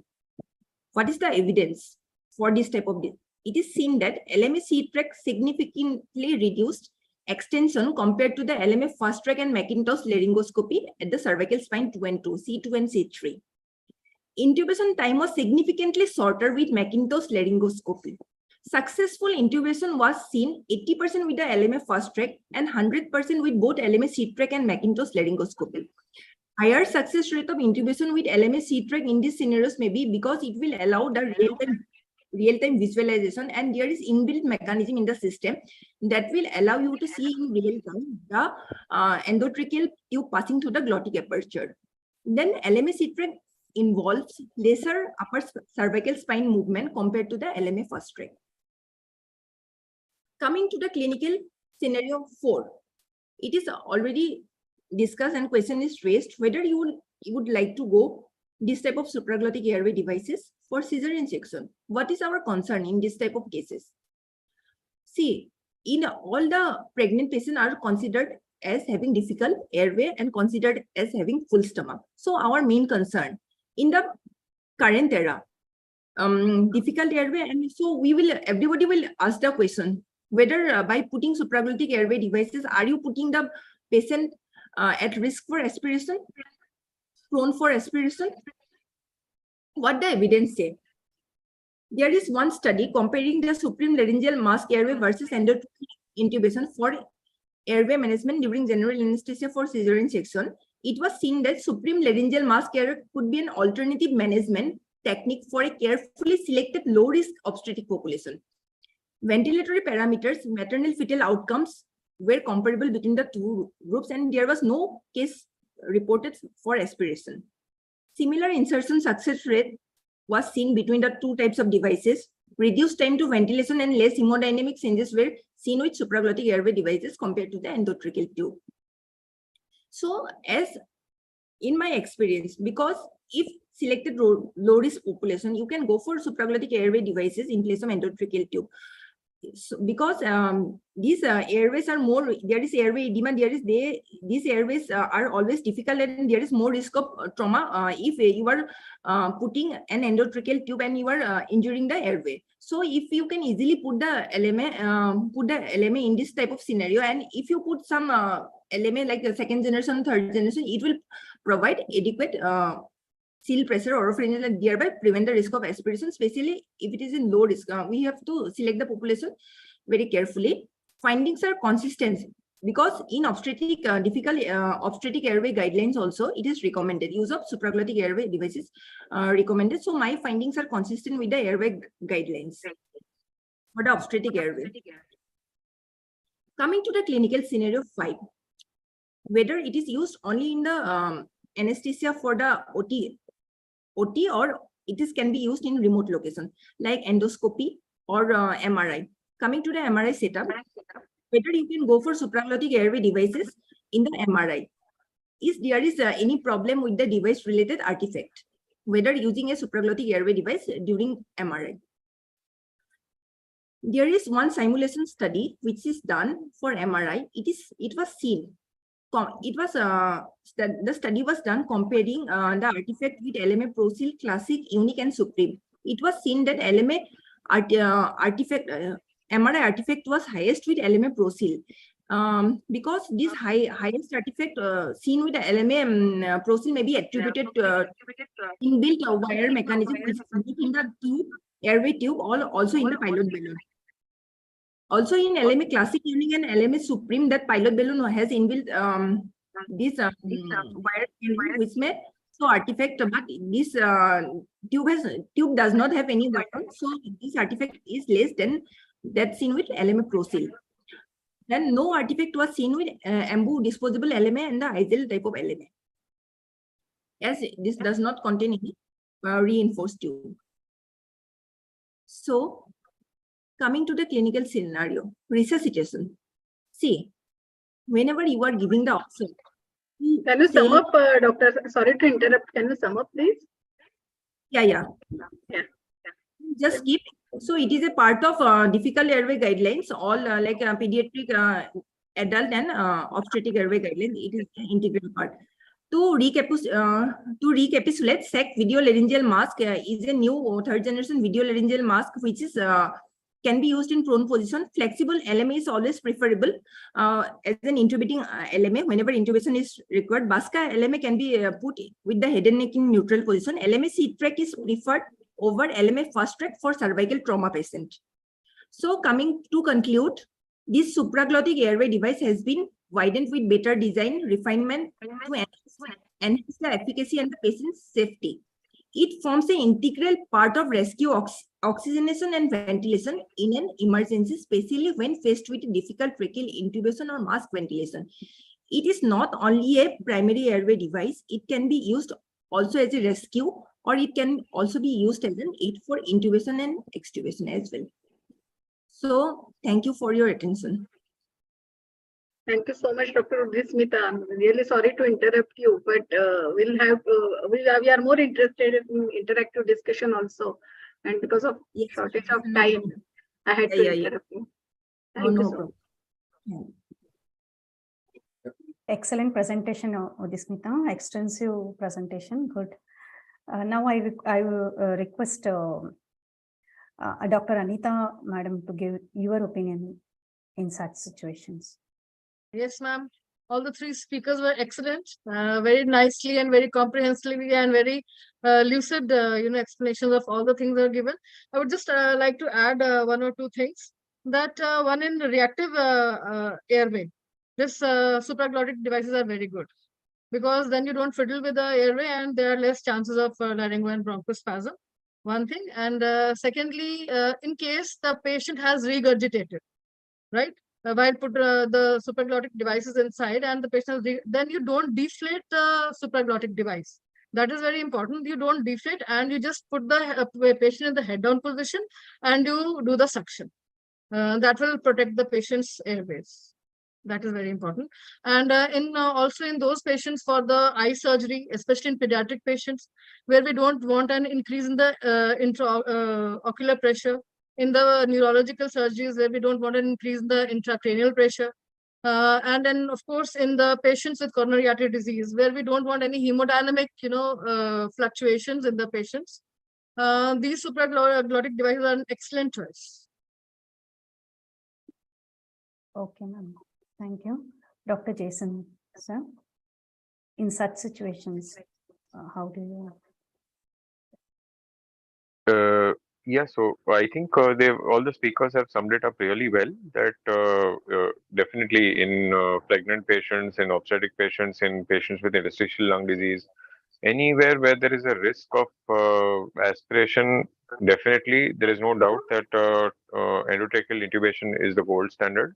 But again, we are moving away, moving to an era where we have more and more safer devices and supraglottic airway devices that are available, which have a gastric drain tube and which have higher seal pressures. So the take-home message here is as long as you don't exceed the seal pressure of that particular supraglottic airway device and it has a successful placement and you are adequately delivering the tidal volume, seeing a square wave capnograph, looking at end-tidal, expired tidal volume, and the ET graph is fine.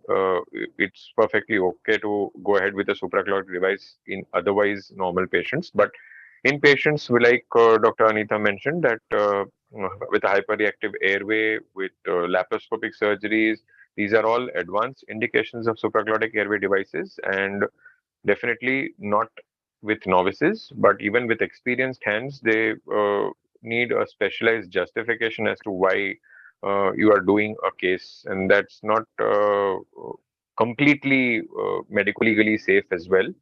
If you are using it as a primary device, if it's as a rescue device, then there is no choice, right? In pregnancy patients, if you have to give a general anesthetic, I would prefer to have an endotracheal tube inside the trachea rather than a supraglottic airway.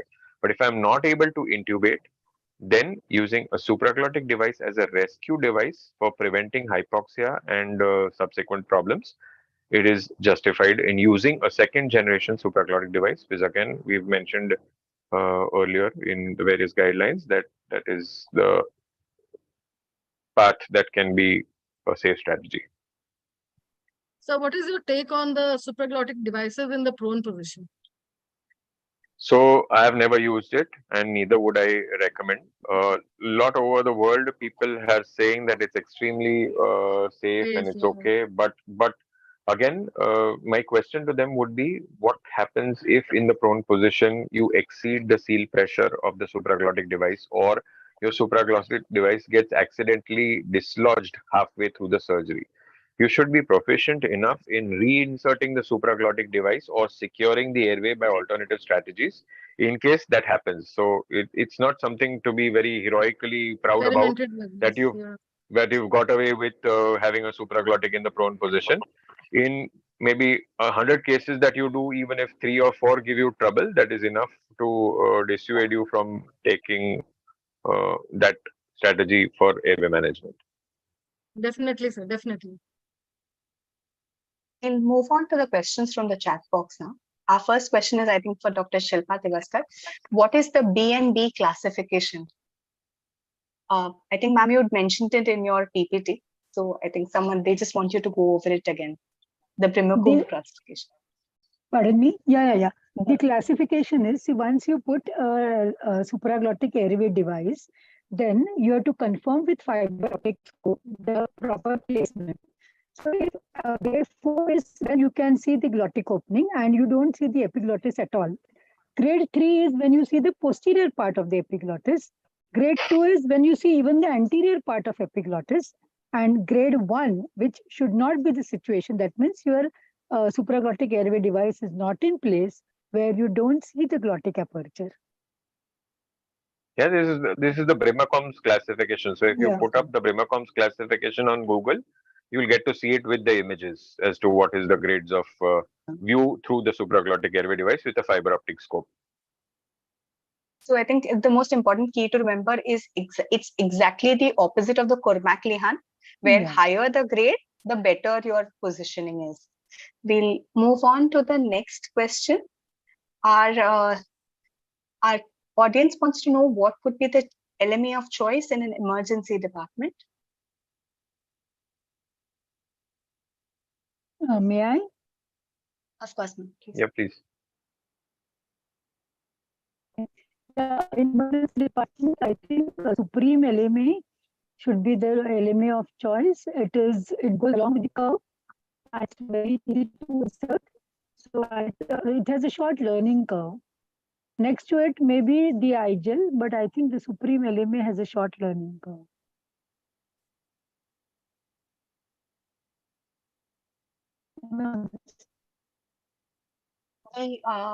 They also want to know if if our experts have experience in the use of third generation LMAs and if it indeed makes their lives better.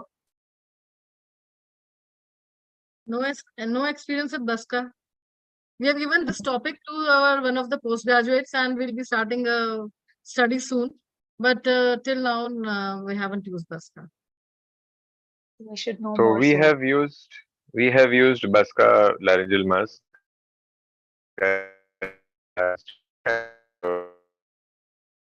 It's published in the last issue of the Indian Journal of Anesthesia. So she's published it in that journal.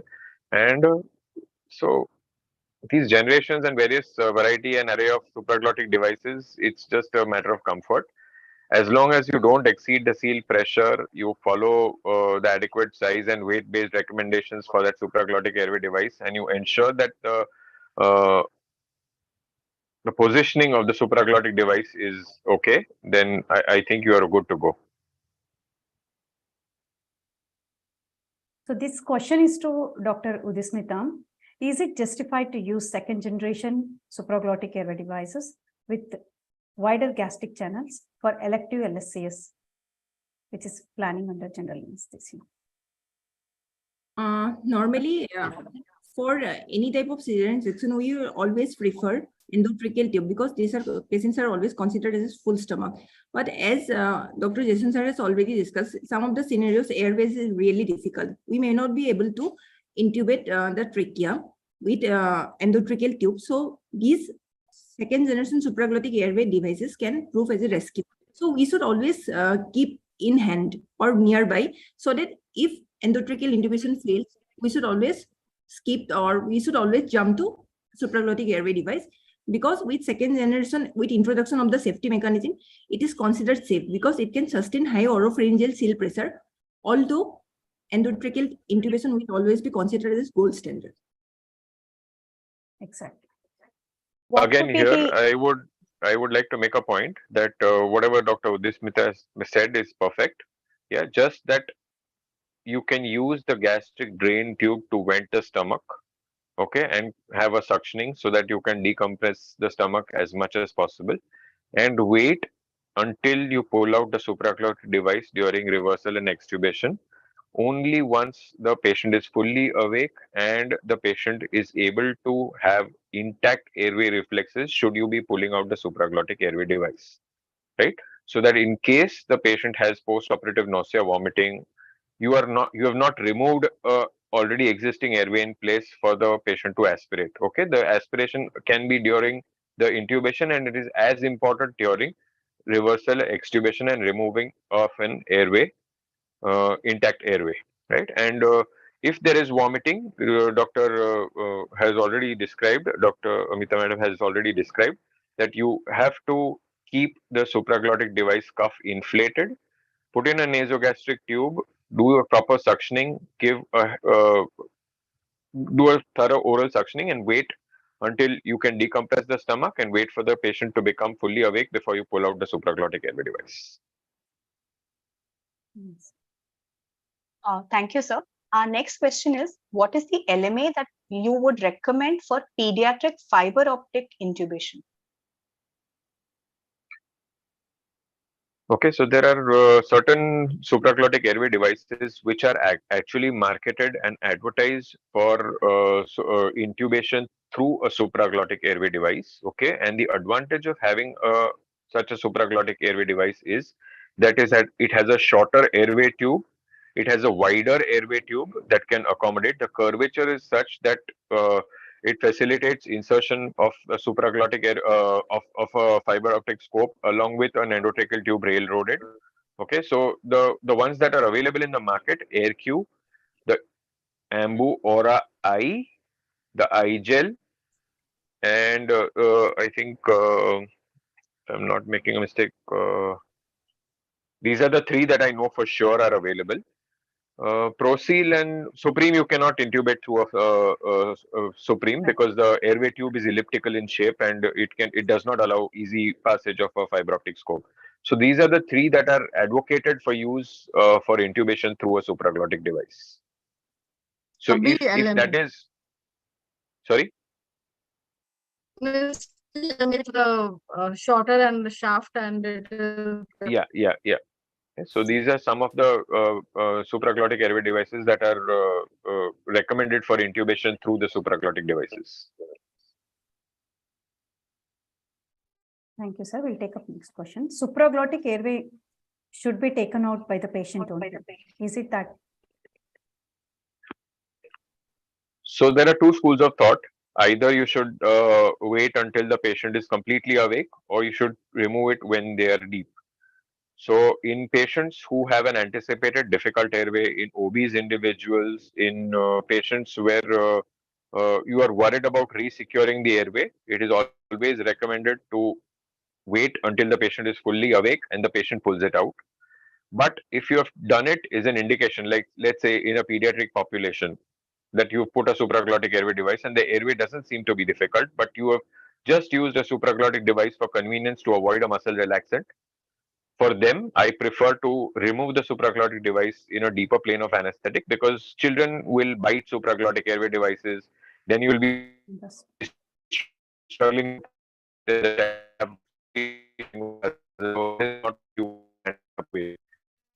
So in children, we prefer to remove the supraglottic device once they are deep and hold the mask until they wake up. But in otherwise, in adult patients or obese patients or other indications, it is better to wait until the patient is fully awake. Next.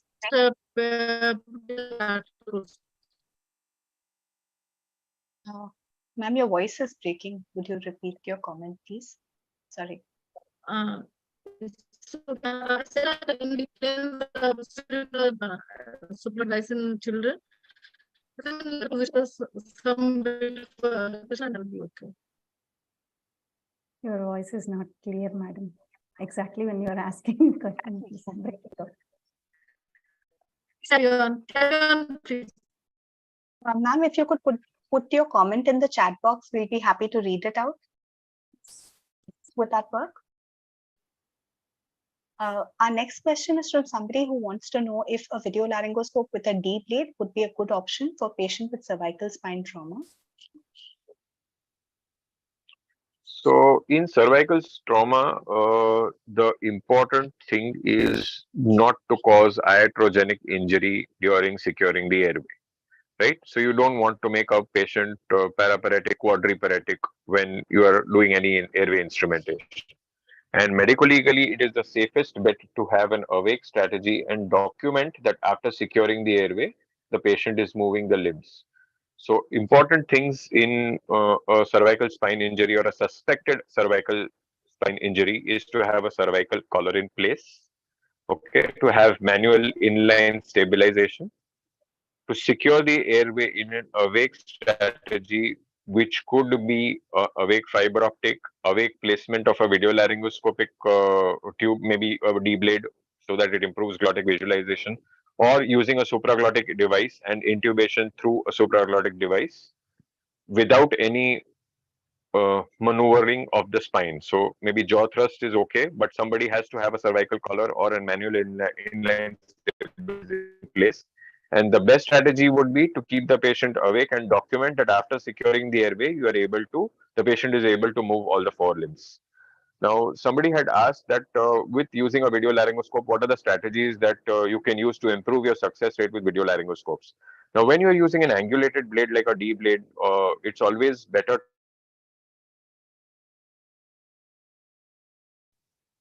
Very often you find that with video laryngoscopy, you are able to get a perfectly normal glottic view, but you are not able to pass the endotracheal tube because it goes posteriorly into the esophagus and just doesn't come anteriorly. So to avoid that, you use a angulated blade along with a bougie which is pre-shaped, or a stillet which is pre-shaping the tube to the curve, match the curvature of the angulated blade. To coming back to your answer, it's always safer to document movement of all the limbs with an awake strategy in a cervical spine injury. What supraglottic airway device would be recommended in ophthalmic surgery so that it doesn't hamper the surgeon's field of work? So there are two LMAs that are available. One is LMA Flexi, okay, which has a flexometallic tube which can move the airway tube away from the field.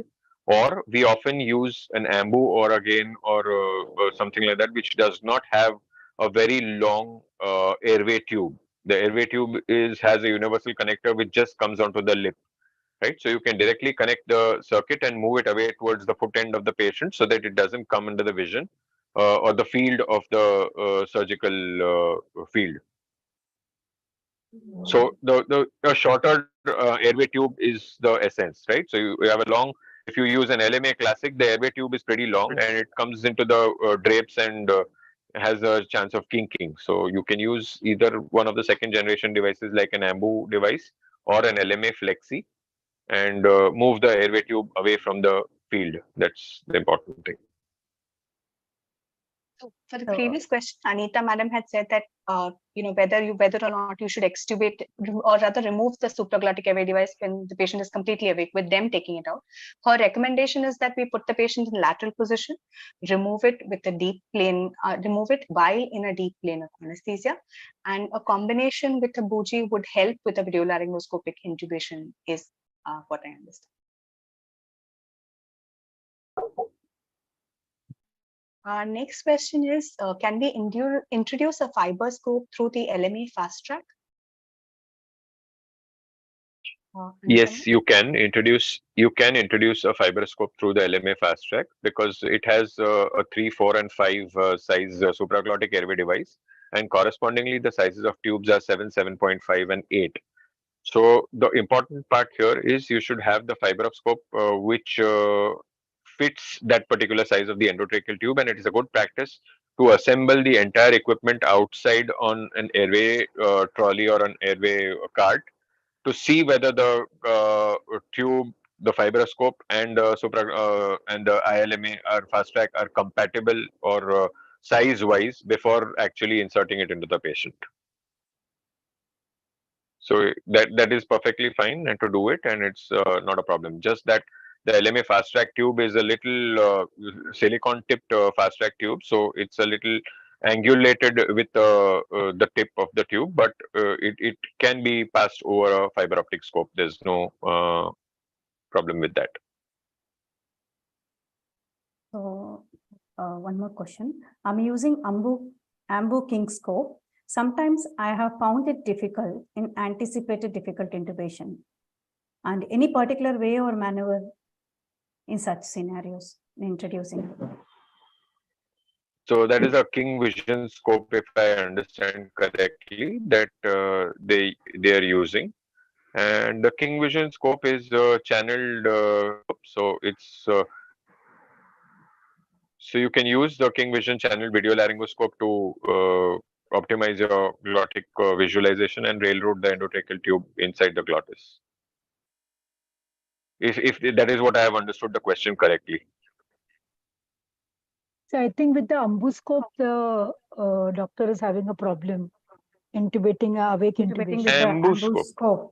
Yes, sir. King scope. King scope, King Vision scope, or ambuscope? So what kind of? Ambuscope on this. So it's a channeled video laryngoscope, or it's an angulated video laryngoscope? What kind of a video laryngoscope is it? The fiber optic ambuscope, maybe, right? So that should not be a problem if you've identified the glottis correctly, and if you entered your airway correctly using an ambuscope.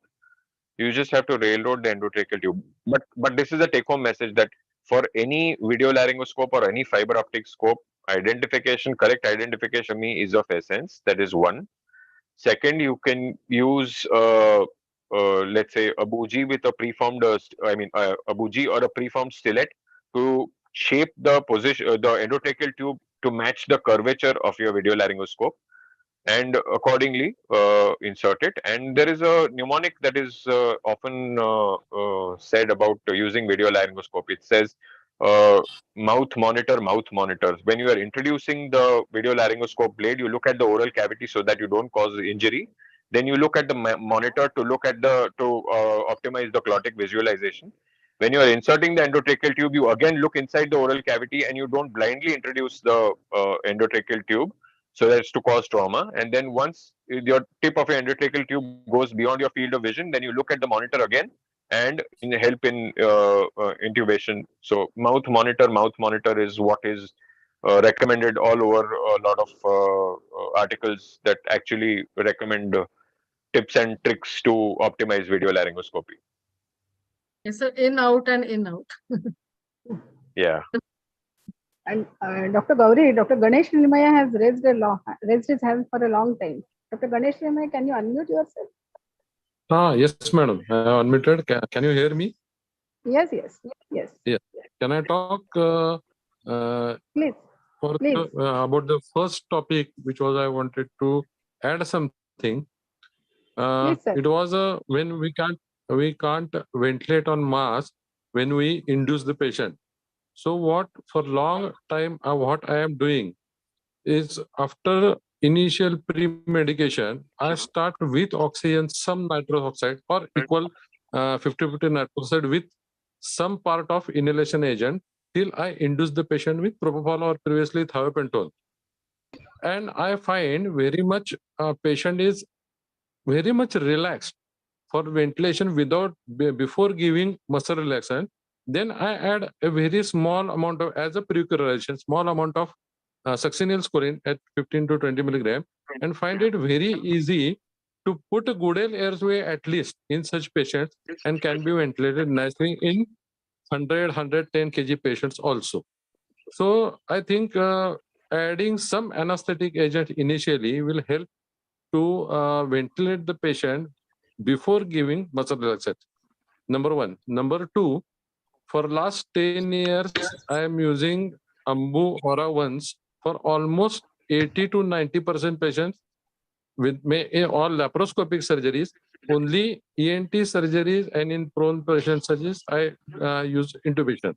And I find it very much safe, and in upper GI laparoscopic surgeries also running for 3-4 hours also. But predispositions, all our patients are proper NBM and they are given antacids and prokinetics. Number two, many times I find some aerophagia before when we ventilate before giving muscle relaxants, and it is very much hindrance in upper GI surgeries like lap chole. So I ask the surgeon to see whether stomach is full before starting the surgery, and behind the aura ones I many times put Ryle's tube, and it is very pleasant to me suddenly stomach collapse, and it with full seal of LMA because it is pushed anteriorly. That is my experience for last 10 years. I wanted to just share it. Thank you, madam. Sir, one important point I would like to make is that when we are not able to do a proper mask ventilation, and we think that there is some or bronchospasm, we can give half the dose of scopolamine, not 1 to 1.5 milligram per kg, but we can give 0.5 milligram per kg, which will give us some time. Like if we are not able to ventilate or if we are not able to intubate also. But still, the patient will not get that much just because then the minute or 3 to 4 minutes he'll come out. But if you give a full dose of succinylcholine at that time, then it will take about 10 minutes, 8 to 10 minutes, which can be problem for the patient and for us, of course. So at these times, it is better to have half a dose of scopolamine, 0.5 milligram per kg, and we can see if we can mask ventilate the patient properly or not. Then what my concern many times is, I just give scopolamine for pre-coagulation, and when patient is not getting ventilated due to bronchospasm or something else, what I with low pressure ventilation, and I will like to get the patient out rather than giving scopolamine and not able to intubate. So, and number two, I try one more thing. 1 minute. When I will try one more thing, it is mechanical obstruction. When then I try our assistant give the patient a bit and do a semi-lateral position, and found many times it is very useful to ventilate the patient. This, again, I want to add my experience only. It is not a guess. Thank you. I think we have finished all the questions in the chat box. Dr. Girija, am I correct? Nice. Yes, ma'am. Yes. Yeah.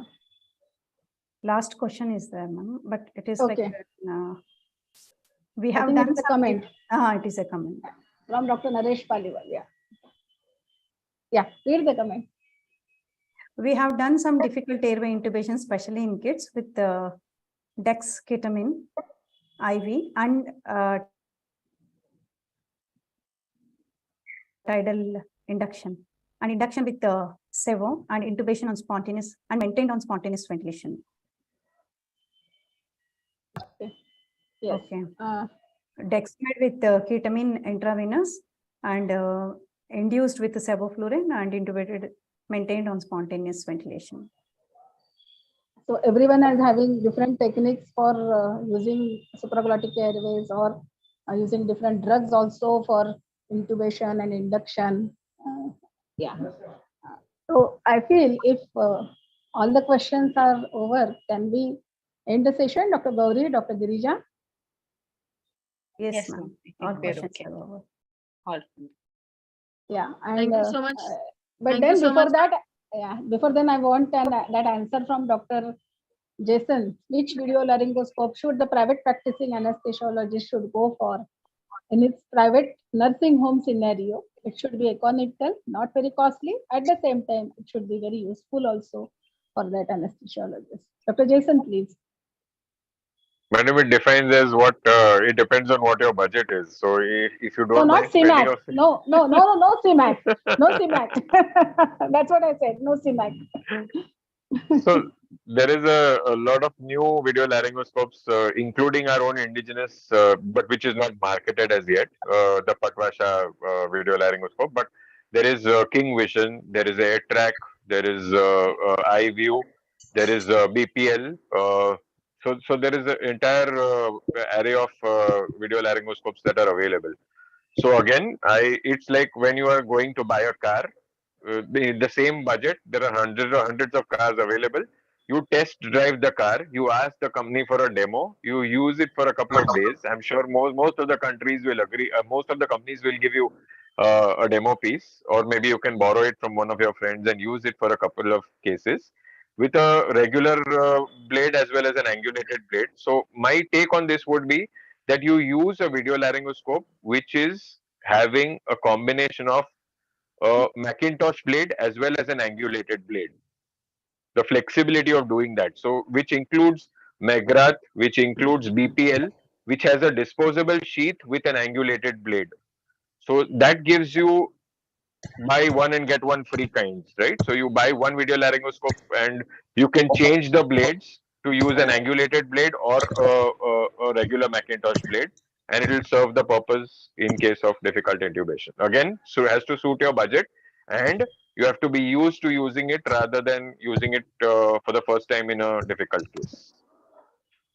Thank you so much, Dr. Jason. It was really, Thank you, madam. Nicely expressed that what video laryngoscope one should go for. Thank you all the faculties. May I request our honorary treasurer to have the vote of thanks. Anything to say? Thank you, madam. Thank you very much, ma'am. No, Doctor, our honorary treasurer, Dr. Manoj Kumar is there. Yeah. Sir, yeah. Thank you, ma'am. Good evening, everybody. As we come to the end of the session, it is my duty to deliver the vote of thanks to all those members who helped to make today's session successful. I am very grateful to ICA National President Dr. M.V. Bhimeshwar sir, Vice President Dr. Mahesh Sinha sir, and the President-elect Dr. J.B. Divatia sir for their blessing, support, and guidance. My sincere thanks to ICA National Dynamic Honorary Secretary Dr. Sukhvinder Jeet Singh Bajwa for his untiring day-night effort for upliftment of ISA. My sincere thanks to ICA National Academic Chairman Dr. Venkatgiri KM for his tremendous support and guidance. I am very thankful to past Honorary Secretary Dr. Naveen Malhotra sir for his effort for upliftment of ISA. Thank you, Naveen sir. I express my deep sense of indebtedness to Program Head Dr. Chintala Kisan sir and Dr. Manisha Katikar madam for their great effort and organize the CRISP Series 6 in a nice way. My sincere thanks to today CRISP Series 6 chairperson Dr. Jason R. Doctor sir and Dr. Anita V. Kohli madam. They shared their experience and knowledge with us for such a difficult topic on airway challenges. Hash to both of you, Dr. Jason sir and Anita ma'am. Thank you, madam. Thank you, sir. I am very thankful to today's ISA CRISP Series 6 speakers, Dr. Kiran Janve madam, Dr. Shilpa Tiwakar madam, Dr. Udismita Barua madam, for their excellent presentation on which is very beneficial to our ISA, all the members. I am very thankful to today ISA CRISP Series 6 academic moderator Dr. B. Girija Kumari madam and Dr. Gauri Gangekhedkar madam for their great effort. Thank you. My sincere thanks to Thank you so much, sir. faculty. Thank you. Welcome, Thank you so much, sir. Thank you so much. Welcome. My sincere thanks to faculty and postgraduate students who gave their valuable feedback and participated in this discussion. Thank you once again to all of you. Long live ISA. Over to Manisha Katikar, madam.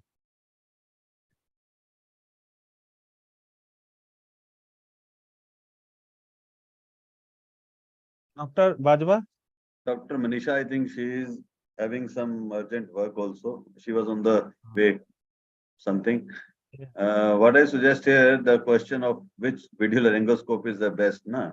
You buy one video laryngoscope and you come to the conference and you see other video laryngoscope lying there. You say, oh, that is the best. It's just like that. You always see, I should have bought that. Why should I have bought that one? It's about your individual capacity, the type of patient you see. First of all, go and examine the laryngoscope, video laryngoscope in the conferences or the workshops.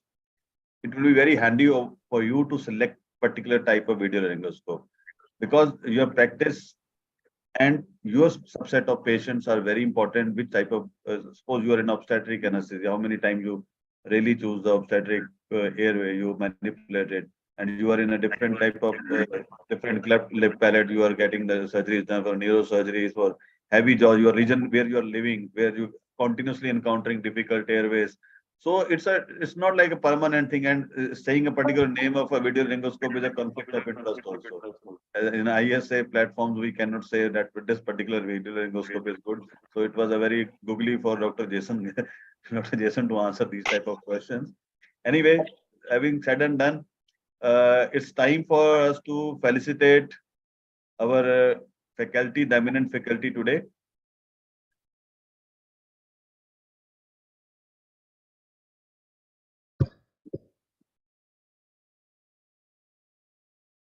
So, Dr. Jason, this is your felicitation certificate for today. Thank you. Thank you, sir. Thank you so much. Thank you. Ma'am.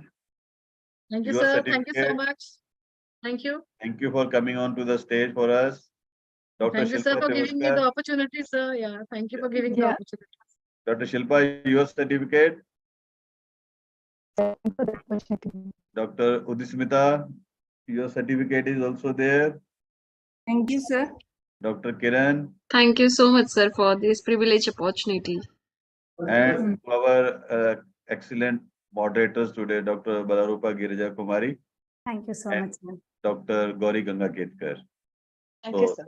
Thank you very much for coming on the platform to share your experiences and your wisdom. And it was really a nice time to have you all for the wonderful discussion. I think it's a never-ending discussion which will never end.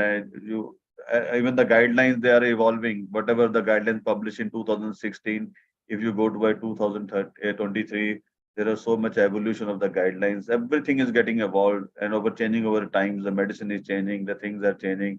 New devices coming up, and they will push back to those algorithms. The new algorithm will come. So everything is evolving. So these type of discussion will keep on happening here. That's what I want to say. Before I say we should end this thing, anybody wants to give any suggestion or any comments? Dr. Naveen, sir. And heartiest congratulations to complete team. And it was a 2 hours, 15-minute session. So I thoroughly enjoyed it. And I'm sure all the delegates also enjoyed it. Thank you, Dr. Bajwa, Dr. Manoj, and all the faculty and all the panelist speakers. So nice of you. Thank you very much. Thank you, sir. Dr. Kisan, Dr. Raghunandan, you want to say something? Unmute yourself. Dr. Raghunandan, you raise your hand. Yeah, sir. Sir, the session was very good, sir. It was very educative for us. And I would like to thank all the speakers, the chairperson especially, for giving so much of innovative ideas for handling the difficult airway and the supraglottic devices, sir. It was a nice session. We thoroughly enjoyed it. Thank you, sir. Thank you, Dr. Raghunandan. Thank you for the nice words. Really, it was a nice thing, and I think it's just a part of the journey. It will keep on happening with the more of such discussions on the way. And I think airway management will definitely evolve over the times. Supraglottic devices, other devices coming onto the formulation. Dr. Nishant. Would you like to say anything? Good evening, sir. Good evening. Yeah, I've been glued to the screen for the past 2 hours. It was really wonderful listening to all the speakers, and it's always good to see Dr. Jason. Thank you, Nishant. Jason has it's a doctor, Jason doctor. Doctor. Dr. Jason doctor. Our doctor. Thank you, sir. I think the time is quite. Sir, you were destined to become a doctor when you were born. I know, absolutely. Born in the family of doctors. Okay. So I think it's a wonderful session and we should conclude here. The time is 8:50 now. So we all always end up by saying long live ISA.